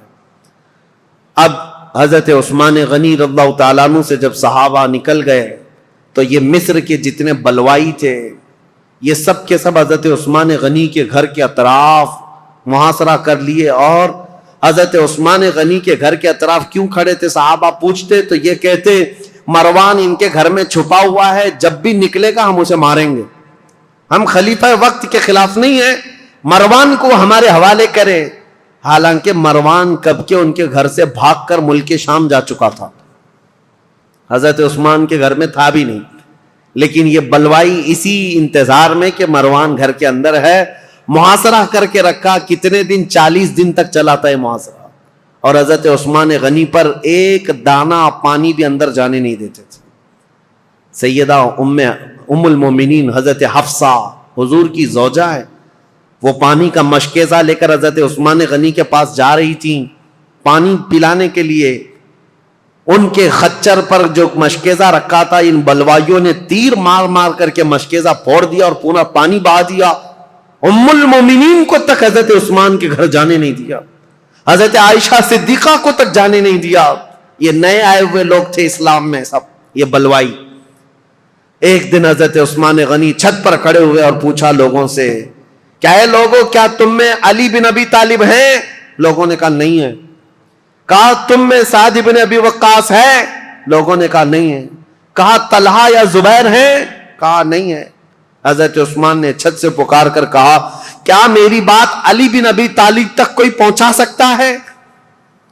کہا کہ کیا بات ہے؟ کہا علی بن ابی طالب سے یہ کہہ دو کہ عثمان بن عفان پچھلے 4-5 دن سے پانی کا ایک گھونٹ بھی نہیں پیا ہے۔ خبر ملی مولا علی کرم اللہ وجہہ الکریم کو، حضرت علی رضی اللہ تعالیٰ عنہ نے اپنے دونوں شہزادوں کو لے کر حضرت حسن اور حضرت امام حسین کو پانی کے مشکیزے بھرے اور چند جوانوں کو لے کر حضرت عثمان کے گھر پہنچ گئے اور پانی پہنچایا۔ یہ صرف اور صرف یہی پانی تھا حضرت عثمان کے گھر جو پہنچا، آخری پانی تھا جو حضرت علی بن ابی طالب کی طرف سے آیا تھا۔ میرے عزیزو، یہ باتیں اس لیے بھی بیان کرنا ضروری ہے کہ لوگ ایسی چیزیں کنٹروورسی بیان کرتے ہیں کہ حضرت علی میں حضرت عثمان میں نہیں بنتی رہی ہوگی اور انہوں نے ایسا کیا ہوگا، نہیں، حضرت علی کی نہیں بنتی تھی۔ حالانکہ حضرت عثمان کے گھر کے دروازے پر پہرا دینے کے لیے امام حسن اور امام حسین کو کھڑا کیا گیا تھا، اور عبداللہ بن زبیر، حضرت زبیر نے اپنے بیٹے کو کھڑا کیا، حضرت طلحہ نے اپنے بیٹے کو کھڑا کیا ہے، بڑے بڑے صحابہ نے اپنے اپنے بیٹوں کو حضرت عثمان کے گھر کے دروازے پر کھڑا کیا ہے، اور یہ تنبیہ کی تھی یہ بلوائی مصر کے کہیں رات کے وقت یا کہیں انجانے میں عثمان بن عفان کے گھر میں داخل نہ ہو جائیں اور کہیں ان کو نقصان نہ پہنچائیں۔ یہاں تک کہ یہ بلوائی جو ہے مصر کے جو لوگ آئے تھے ایک مرتبہ تیر چلائے تھے، ان تیروں کی وجہ سے حضرت امام حسین کا پورا سینہ زخمی ہو گیا، خون ہو گئے تھے، اور حضرت امام حسن مجتبیٰ کے سر پر زخم آیا تھا نیزے سے۔ یہ حضرت عثمان کی حفاظت پر دونوں شہزادے کھڑے تھے، اور یہ خون اتنا بہہ گیا تھا جس کو دیکھ کر کے ڈر گئے محمد بن ابو بکر ان میں تھے۔ انہوں نے کہا ہے لوگوں، ہم تو عثمان بن عفان اور بنو امیہ کے خلاف کھڑے ہیں، ابھی تم نے ان کا خون اتنا بہا دیا کہ بنو ہاشم ان کا یعنی بدلہ لینے کے لیے آ جائیں گے۔ بنو ہاشم کون ہے؟ رسول اللہ کا خاندان، اور امام حسن اور امام حسین جب زخمی ہو گئے ہوں تو رسول اللہ کا جو خاندان ہے بنو ہاشم وہ تو بدلہ لینے کے لیے آ جائیں گے۔ محمد بن ابو بکر نے کہا معاملہ سب الٹ جائے گا، عثمان بن عفان کو کوئی دیکھے گا ہی نہیں، حسن اور حسین جو زخمی ہوئے اس کا بدلہ لینے کے لیے قوم ہم پر ٹوٹ پڑے گی، اس لیے اس کام کو جلدی کر دو۔ محمد بن ابو بکر اور چند لوگ چھت پھلان کر کے حضرت عثمان غنی کے گھر کے اوپر سے اندر داخل ہوئے۔ اس وقت سیدنا عثمان بن عفان قرآن کی تلاوت کر رہے تھے، قرآن پڑھ رہے تھے، اور رسول کریم صلی اللہ تعالی علیہ وسلم کو ایک دن پہلے خواب میں دیکھا تھا۔ نبی پاک صلی اللہ تعالیٰ علیہ وسلم کو خواب میں دیکھ کر پھوٹ کر رونے لگے حضرت عثمان. کہا یا رسول اللہ، وہ قوم جس کو میں نے بیر روما وقف کر دیا تھا جب مدینے میں کسی کے پاس پانی نہیں تھا، میں نے ان کے لیے پانی وقف کیا، آج وہ قوم مجھے پانی نہیں دے رہی. نبی پاک صلی اللہ تعالیٰ علیہ وسلم نے حضرت عثمان سے کہا کیا ہے عثمان، تھوڑا اور برداشت کر لو، کل میرے ہاتھ سے پانی پیو. حضرت عثمان کہتے ہیں حضور کو خواب میں اتنا دیکھنے کے بعد تسلی ہو گئی. 40 دن کا محاصرہ چلا ہے حضرت عثمان کے ساتھ، 40 دن کا، وہ 40 دن روزے سے گزرے. حضرت عثمان غنی رضی اللہ تعالیٰ عنہ کی یہ سختیاں، اور جب پانی بھی نہیں پہنچتا، کھانا بھی نہیں پہنچتا، اس وقت رسول کریم صلی اللہ تعالیٰ علیہ وسلم کے کئی صحابہ، میں یہ بات میں بتاتا ہوں، محمد بن ابو بکر چھت پھلانگ کر کے آئے تھے، اس سے پہلے کئی صحابہ آئے، حضرت طلحہ آئے، حضرت زبیر آئے اور دیگر بڑے صحابہ آئے. کہا امیر المومنین یہ حالات بڑے سخت ہو گئے، 3 باتوں میں سے ایک بات کر لیجیے آپ، یا تو آپ کسی چھپے ہوئے راستے سے ملک شام چلے جائیں، وہاں آپ کی حفاظت ہو سکتی ہے، یا تو پھر مروان کو پکڑوا کر کے اس کو سب کے سامنے سزا دے دیں، معاملہ ٹھنڈا ہو سکتا ہے، یا تو پھر آپ اپنی خلافت سے دستبردار ہو جائیے، خلافت سے آپ ہٹ جائیے. حضرت عثمان نے کہا یہ تینوں کام نہیں کر سکتا، مروان میرے پاس نہیں. رہی بات مجھے ملک شام جانے کی بات کر رہے ہو، حضرت عثمان غنی کہتے ہیں میرے جسم کے ٹکڑے ہو جائیں میں رسول اللہ کا مدینہ چھوڑ کر نہیں جا سکتا.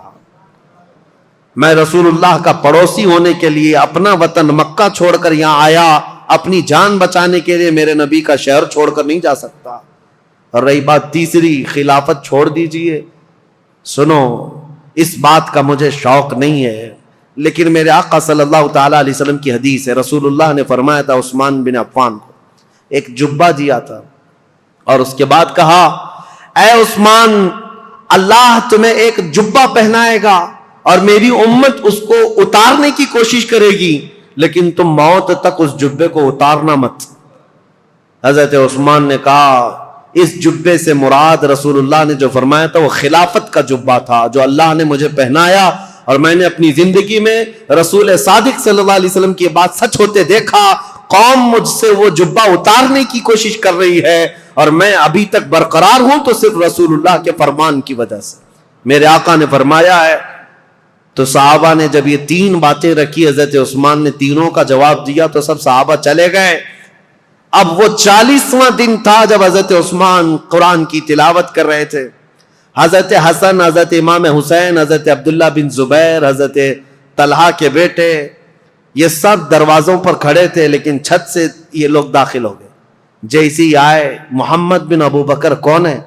حضرت ابو بکر صدیق کے بیٹے. ان کے قتل کا فرمان گیا تھا نا، تو ظاہر سی بات ہے ان کو غصہ تھا. حضرت عثمان کے خط میں کس کے قتل کا تھا؟ ان کے قتل کا مسئلہ لکھا ہوا تھا. عبداللہ بن ابی سرح کو جو خط لکھا گیا تھا مروان نے، وہ محمد بن ابو بکر کے قتل کا تھا. تو محمد بن ابو بکر داخل ہوئے اور آتے ہی حضرت عثمان غنی کی داڑھی پکڑ لی. کہا عثمان بن عفان سے، امیر المومنین آپ ایسا کیسے کر سکتے ہیں؟ میرے ساتھ ایسا کیسے کر سکتے ہیں آپ؟ ایک طرف مجھے گورنر بنا کر بھیج رہے تھے اور دوسری طرف اس کو میرے قتل کا لیٹر بھیج رہے تھے. حضرت عثمان نے کچھ نہیں کہا اے محمد، اگر تیرے باپ یہ حرکت کرتے ہوئے دیکھتے تو زندہ نہیں بچتا. وہ ڈر گئے محمد بن ابو بکر، کیونکہ حضرت ابو بکر صدیق اگر دیکھ لیتے اس بات کو. حضرت عثمان نے صرف اتنا جملہ کہا اگر تیرے باپ ہوتے تو میری داڑھی تک تیرا ہاتھ نہیں آ سکتا تھا. تو حضرت محمد بن ابو بکر ان کے ہاتھ پر کانپنے لگ گئے، پیچھے ہو گئے، اور اس کے بعد دروازے پر جا کر زور زور سے توبہ کرنے لگے مجھ سے کیا ہو گیا، اور گھر سے باہر نکل کر کے آئے. لیکن حضرت محمد بن ابو بکر کے ساتھ جو مصر کے 2 بلوائی آئے تھے، انہوں نے اپنے نیزے سے حضرت عثمان کے سینے پر مار کر کے ان کو شہید کیا. انا للہ و انا الیہ راجعون. سیدنا عثمان بن عفان رضی اللہ تعالیٰ عنہ کو جس وقت شہید کیا گیا، آپ کا خون نکل کر کے قرآن کے ورقوں پر پڑا تھا، اور جس آیت پر پڑا تھا وہ یہ تھی فَسَيَكْفِيكَهُمُ اللَّهُ، اللہ ان لوگوں کے لیے کافی ہو جائے گا اللہ ان کے لیے کافی ہو جائے گا. صبغۃ اللہ ومن احسن من اللہ صبغہ، اللہ کا رنگ سب سے بھاری رنگ ہے، اس سے بہتر رنگ کس کا ہے؟ اس آیت پر وہ خون کے قطرے پڑے تھے. وہ قرآن پاک آج بھی ترکی میں موجود ہے. حضرت عثمان غنی کا تلاوت کرنے والا جو قرآن تھا، میرے عزیزو، یہاں شہادت عثمان بن عفان ہو گئی. اتنا قتل ہوتے ہی آپ کی جو بیوی اس وقت موجود تھی، نائلہ، یہ چھت پر کھڑی ہو گئی اور چیخ کر کے لوگوں کو خبر دینے لگی، امیر المومنین قتل ہو گئے، امیر المومنین قتل ہو گئے. آواز سن کر کے صحابہ تیزی سے دوڑنے لگ گئے. مسجد نبوی کے آس پاس سب صحابہ جمع ہونے لگے. حضرت علی کرم اللہ وجہہ الکریم کی بات پھر میں بتاؤں. حضرت علی باہر کہیں گئے ہوئے تھے، آپ کو خبر دی گئی تو سر پٹ دوڑاتے ہوئے گھوڑے کو اس طرح سے مدینے آئے تھے، اور آتے ساتھ سب سے پہلے حضرت علی کرم اللہ وجہہ الکریم نے حضرت عثمان کو قتل ہوتے ہوئے دیکھا تھا، مقتول پڑے ہوئے تھے. تو آتے ساتھ سب سے پہلے حضرت امام حسن کو ایک تماچا لگایا، امام حسین کے سینے میں گھونسا مارا اور کہا، کیا میں تم دونوں کو عثمان بن عفان کی حفاظت کے لیے نہیں کھڑا کیا تھا؟ دونوں شہزادے رو پڑے اور کہا، بابا جان، ہم نے ان کی حفاظت میں کوئی کمی نہیں کی.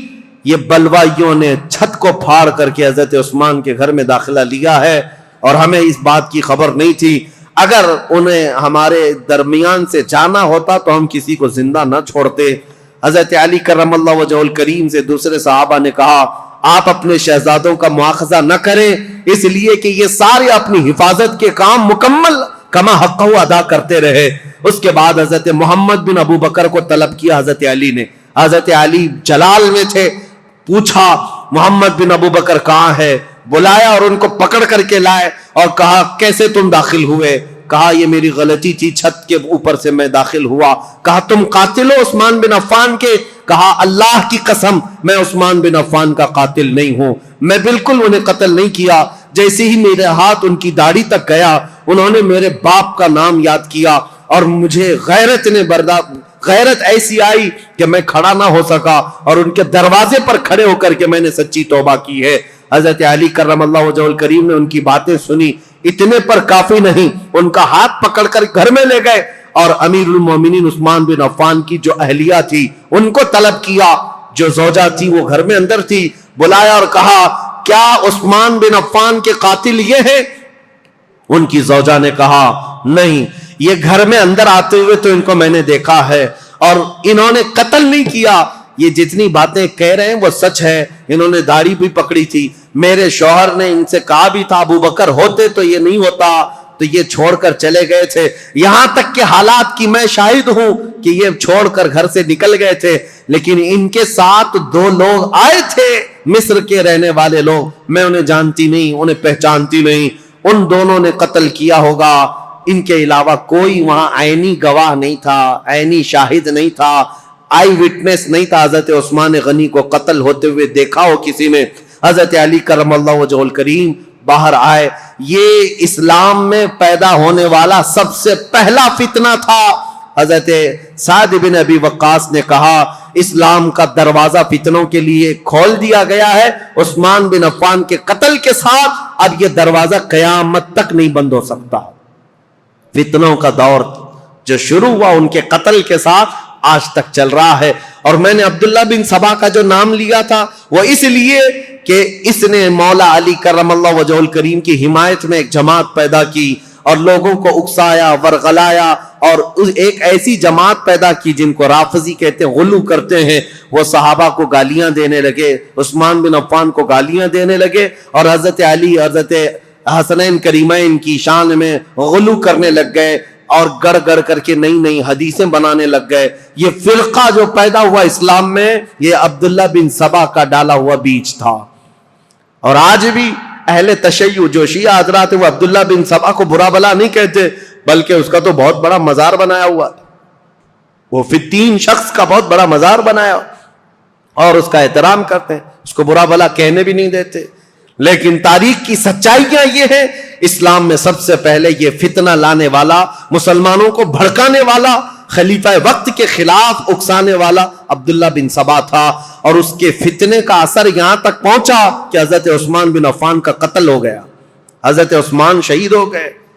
اللہ اکبر، 12 سالہ یہ خلافت کا دور ختم ہوتے ہی اسلام کی ان سرحدوں میں اور ان زمینوں میں ایسا اندھیرا چھا گیا، ایسا اندھیرا چھا گیا کہ اس کے بعد پھر یہ خلافت کا دور جو آگے بڑھا زیادہ دن تک نہیں، مولا علی کرم اللہ وجہہ الکریم کا دور آیا اور اس کے بعد خلافت راشدہ ختم ہو گئی۔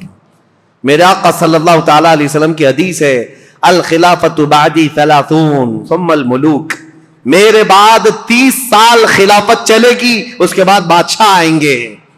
اور اگر آپ کاؤنٹ کریں گے تو یہ چاروں خلفائے راشدین جو ہے ان کی مدت اور ان کا زمانہ ٹوٹل 30 سال کا ہوتا ہے وہ رسول اللہ کے فرمان کے مطابق۔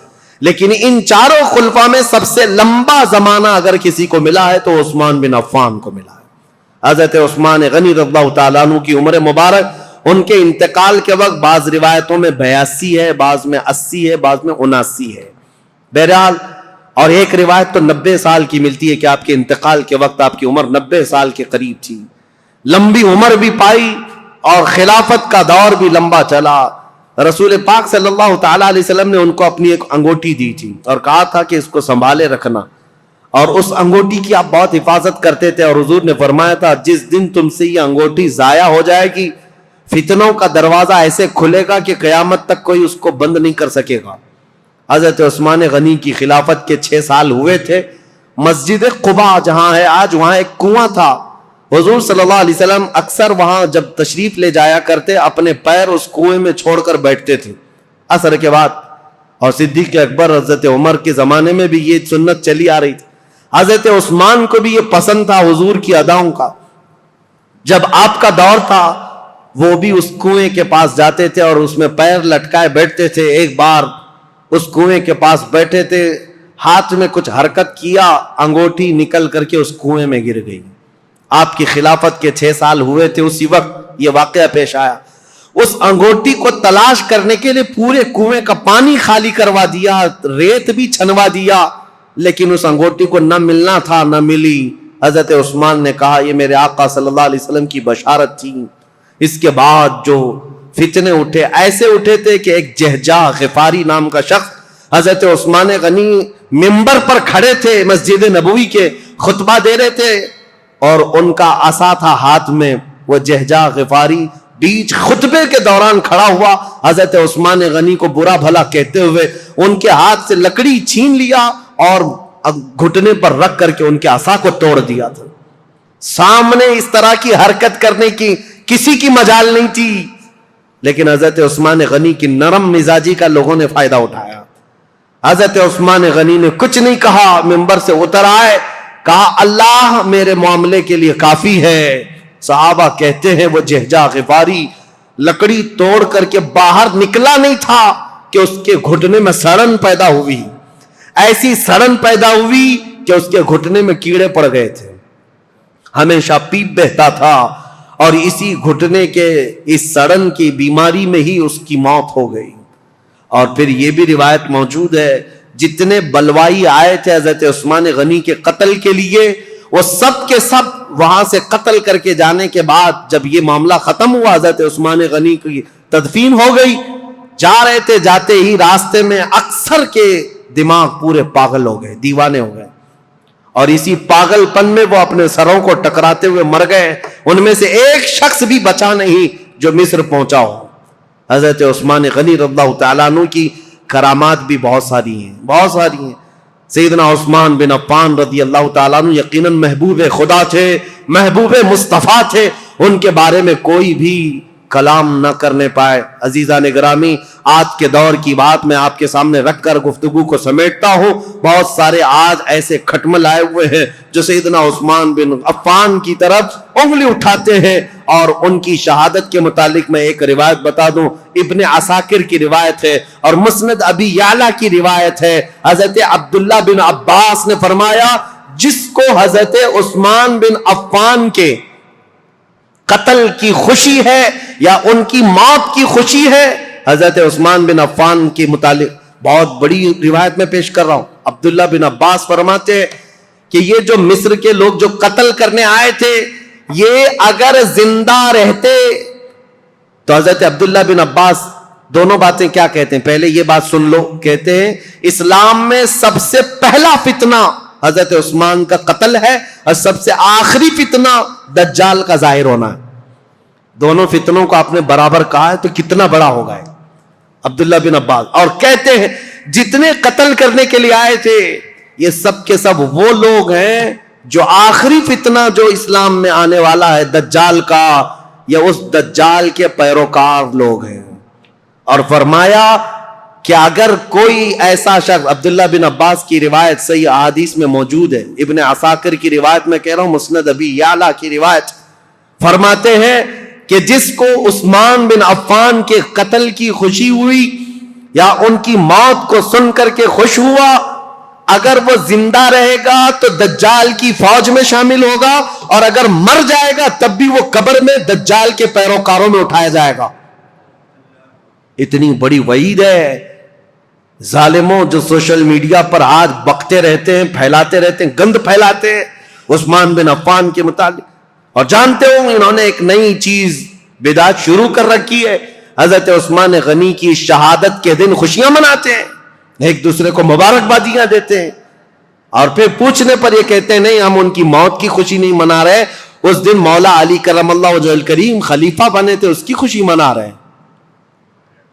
یہ اور بات ہے عزیزان گرامی، نیتوں کا اللہ مالک ہے. اگر مولا علی کرم اللہ وجہہ الکریم کی خلافت کی خوشی ہے تو یقیناً پورے کروڑوں مسلمانوں کو ان کی خلافت کی خوشی ہے. لیکن ساتھ میں اگر حضرت عثمان غنی کی موت کی کوئی خوشی مناتا ہے تو حضرت عبداللہ ابن عباس کے فرمان کے مطابق وہ دجال کے پیروکاروں میں ہے، وہ دجال کی فوج میں شامل ہونے والا شخص ہے. اسی لیے اپنی زبانوں کو لگام دو، اپنی عقلوں کو پردے ڈال کر کے جو چاہے بک بک نہ کرو. آج یہ محرم کے دور میں یہ بہت ساری چیزیں آئیں گی، سوشل میڈیا میں ابھی بہت سارے گند پھیلانے لگ جائیں گے یہ تینوں خلفاء کے بارے میں، اور کبھی حضرت امیر معاویہ کے بارے میں، انہوں نے ایسا کیا، انہوں نے ایسا کیا، اور یہ اپنی عاقبت برباد کر رہے ہیں، اپنی آخرت خراب کر رہے ہیں. اس لیے رسول اللہ کے صحابہ کے متعلق میرے عزیزوں مجھے اتنا بیان کرنے کے لیے جتنا میں نے بیان کیا آج، یہ بہت ہی احتیاط والی چیز تھی. اگر اس میں میری زبان کہیں پر پھسلی ہو، لاکھ مرتبہ میں توبہ کرتا ہوں اللہ کی بارگاہ میں، مولا مجھے معاف کر دے. میں استغفار کرتا ہوں مولا مجھے معاف کر دے کہ حضور صلی اللہ تعالیٰ علیہ وسلم کے صحابہ کی تاریخ بتا رہا ہوں. یہ آسان کام نہیں تھا. حضرت عثمان کا دور بتانے میں دیگر صحابہ کے بھی معاملات ہیں.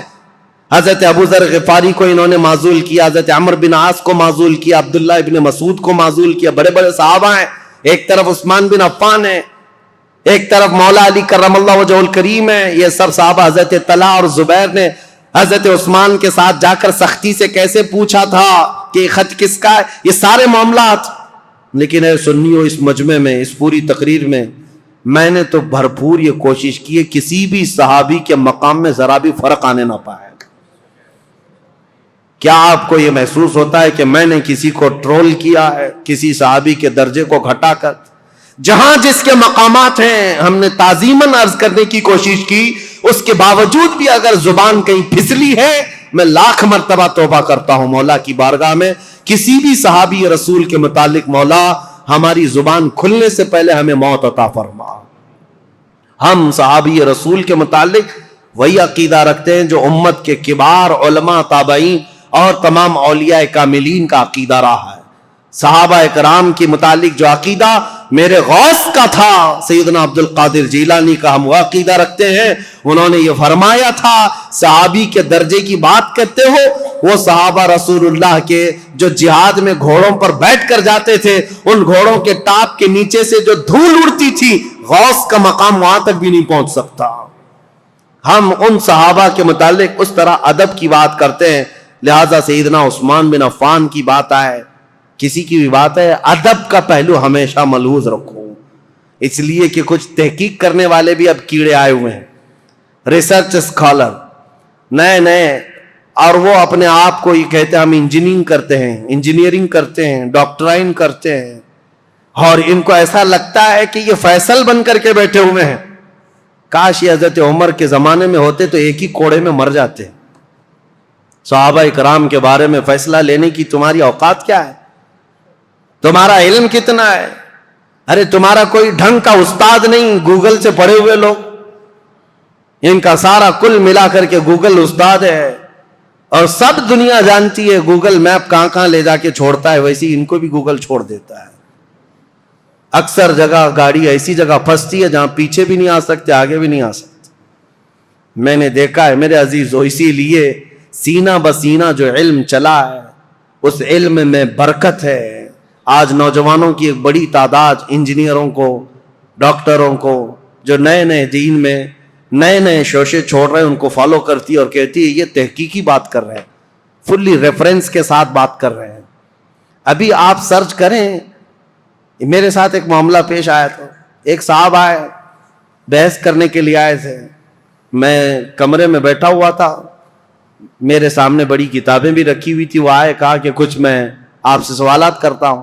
وہ اوٹ پٹانگ سوالات کر رہے تھے. میں نے کہا کہ ٹھیک ہے، جواب تو میں آپ کو دوں گا. آپ کو کس سے جواب دوں؟ یہ جو کتاب رکھی ہے بخاری شریف، اگر اس سے میں جواب دوں تو مانیں گے آپ؟ انہوں نے کہا بالکل مانوں گا، میں بالکل مانوں گا، اس پر ایمان ہے. میں نے کہا یہی تو جہالت ہے. یہ کتاب بہار شریعت تھی، وہاں رکھی ہوئی کتاب بہار شریعت اردو کی کتاب ہے. میں نے کہا یہ بخاری شریف سے اگر میں بتاؤں، اس شخص کو یہ تک نہیں معلوم بہار شریعت ہے کہ بخاری شریف ہے. ہروٹ پٹانگ سوالات کرنے آ گئے، گوگل سے لے کر کے آ گئے. عزیزان گرامی وقار، مجھے یہ باتیں اس لیے عرض کرنی پڑ رہی ہے کہ اسی طرح اگر ہماری نسل ان کو فالو کرتی رہ گئی تو پھر یہ نہ جانے کس خطے میں ڈال کر تمہیں چلے جائیں گے، پتہ بھی نہیں. نئی جماعتیں پیدا ہو جائیں گی، نئے فرقے پیدا ہوں گے. کل کو دیکھنا یہ سوشل میڈیا کے فالوور جتنے بھی نوجوان ہیں، یہ کل کو صحابہ کو گالیاں دینے والے لوگ ہو جائیں گے. میرے آقا صلی اللہ تعالی علیہ وسلم نے فرمایا قیامت کی بڑی نشانیوں میں ایک نشانی حضور نے فرمایا میری امت میں اخیر زمانہ ایک ایسا آئے گا جن میں چھوٹے لوگ میری امت کے بڑے لوگوں کو گالیاں دیا کریں گے. یہ وہ زمانہ ہے. اکابرین کے بارے میں پوچھتے ہیں انہوں نے ایسا کیسے کیا، انہوں نے ایسا کیسے کیا. آج میں یہ بات اس لیے عرض کر رہا ہوں، مجھے 1 گھنٹہ بیان کرنے میں پتہ نہیں کتنے پسینے چھوٹ رہے ہیں. اس لیے نہیں کہ گرمی ہے، ڈر کے مارے کہ اتنے صحابہ کا میں نے نام لیا ہے کہیں کسی کی بے ادبی نہ ہونے پائے، کیونکہ معاملات ان کے درمیان ہوئے ہیں. لیکن تاریخ بتانے کے وقت اگر کسی کو مرتبے سے گرا دیا کہ ان کی یہ حرکت تھی اس کی وجہ سے گرایا، نہیں. عزیزان گرامی وقار، ہمارا یہ منہ ہی نہیں ہے، ہمارا یہ مقام ہی نہیں ہے. صحابہ کرام رضوان اللہ تعالی علیہ مجمعین کے متعلق سوال کرنا بہت دور کی بات ہے. انہوں نے رسول اللہ کو جو 1 مرتبہ اپنی آنکھوں سے دیکھا ہے، پوری کائنات خرچ کر دو اس مقام تک کوئی نہیں پہنچ سکتا. بس یہ شرف صحابیت جو انہیں حاصل ہے. اور پھر حضرت عثمان غنی کا مقام، اللہ اکبر، مقام تو وہ ہے کہ جس کے متعلق خود رسول اللہ صلی اللہ علیہ وسلم نے فرمایا اللہ کے فرشتے بھی عثمان سے حیا کرتے ہیں، عثمان سے حیا کرتے ہیں. حضرت عثمان غنی رضی اللہ تعالیٰ عنہ کی وفات کے بعد فتنوں کا ایک بہت بڑا دور شروع ہوا، لیکن فتنوں کی بیج ڈالنے والا ایک یہودی شخص تھا، منافق تھا. اور لوگوں کو آج برا لگتا ہے، کچھ لوگوں کو، کہ یہاں تک کہ کینیڈا میں بیٹھ کر کے ایک شخص نے ٹویٹ کیا تھا کہ یہودیوں کے بارے میں بہت کٹر خیالات رکھنے والا ایک مولانا ہے مدینہ جامع مسجد کا امام، میرا نام لے کر کے، پہلے کا دور ہے، یہ ٹویٹ کر کے بتا یہودیوں کے متعلق بہت کٹر ہے اور یہ لوگوں کو اکساتا ہے، ابھارتا ہے. مجھے پتا ہے درد کہاں ہے، تکلیف کہاں ہے. آج لوگ اگر بولنا چھوڑ دیے ہیں تو میں اس بات سے کبھی بھی دامن تہی نہیں کروں گا، نہ ہی بولنا بند کروں گا. اس لیے کہ جس قوم پر اللہ نے لعنت فرمائی ہے اور میرے دین اسلام کو ٹکڑے کرنے میں اس قوم کی ہمیشہ سازش رہی ہے. جانتے ہو خلافت کے زمانے میں جتنے خلفاء ہیں سب کو اگر کسی سب سے بڑی چیز سے چیلنج تھا تو وہ رومیوں سے یا پھر ایرانیوں سے یا حبشیوں سے یا بربریوں سے یا مغل یا تاتاریوں سے نہیں، یہ یہودیوں کی دسیسہ کاری سے، یہ چوہوں سے بدتر قوم ہے. وائر کاٹتی ہے جگہ جگہ جا کر کے، چھپ کر کے، اندر گھروں میں جس طرح وائر کاٹتے ہیں، خلافت عثمانیہ ترکی کو بھی تباہ و برباد کرنے والی یہودی جماعت ہے، جنہوں نے آج بیت المقدس فتح کر لیا۔ سلطان عبدالحمید کے پاس یہ آئے تھے بھیک مانگنے کے لیے فلسطین میں 2 گز زمین مل جائے۔ سلطان عبدالحمید نے جو جواب دیا تو آج پوری دنیا اس بات کو یاد کرتی ہے۔ انہوں نے کہا تھا میری پوری زندگی ختم ہو جائے 2 گز زمین تو کیا ایک تنکا بھی میں فلسطین کا کسی یہودی کو دینے کے لیے تیار نہیں۔ ان کو منانے کی 1000 کوششیں ہوئی، لیکن ان کے انتقال کے فوراً بعد ہی یہ عرب آئے اور ان سے ایگریمنٹ کر کے صرف ایک چھوٹا سا علاقہ یہودیوں نے بھیک مانگ کر 4000 لوگوں کو فلسطین میں بسایا تھا۔ فرسٹ ورلڈ وار کے بعد آج دنیا جان رہی ہے 4000 کو بسانے کا انجام کیا ہے۔ پورے عربوں کے ناک میں دم کر رکھا ہے انہوں نے، سارے عربوں کو بھی مار کر رکھا ہے۔ نہ مصر ان سے مقابلہ کر سکتا ہے، نہ شام مقابلہ کر سکتا ہے، نہ لبنان، نہ ایران، کوئی نہیں۔ بیچوں بیچ بیٹھ کر کے دسیسہ کاریاں کرتے ہیں۔ پہلے کے خلفاء جانتے تھے ان کا بویا ہوا بیج بڑا خطرناک ہوتا ہے۔ اسی لیے میرے عزیزوں، آج یہ بات مجھے عرض کرنی ضروری تھی تاریخ اسلام میں، کہ اسلام میں سب سے پہلا فتنوں کا بیج بونے والا شخص عبداللہ بن سبا یہودی تھا۔ اللہ 1000 لعنت فرمائے اس شخص پر، اور یہودیوں کے فتنوں سے اللہ ہمیں ہمیشہ محفوظ فرمائے۔ وآخر دعوانا ان الحمد للہ رب العالمین۔ السلام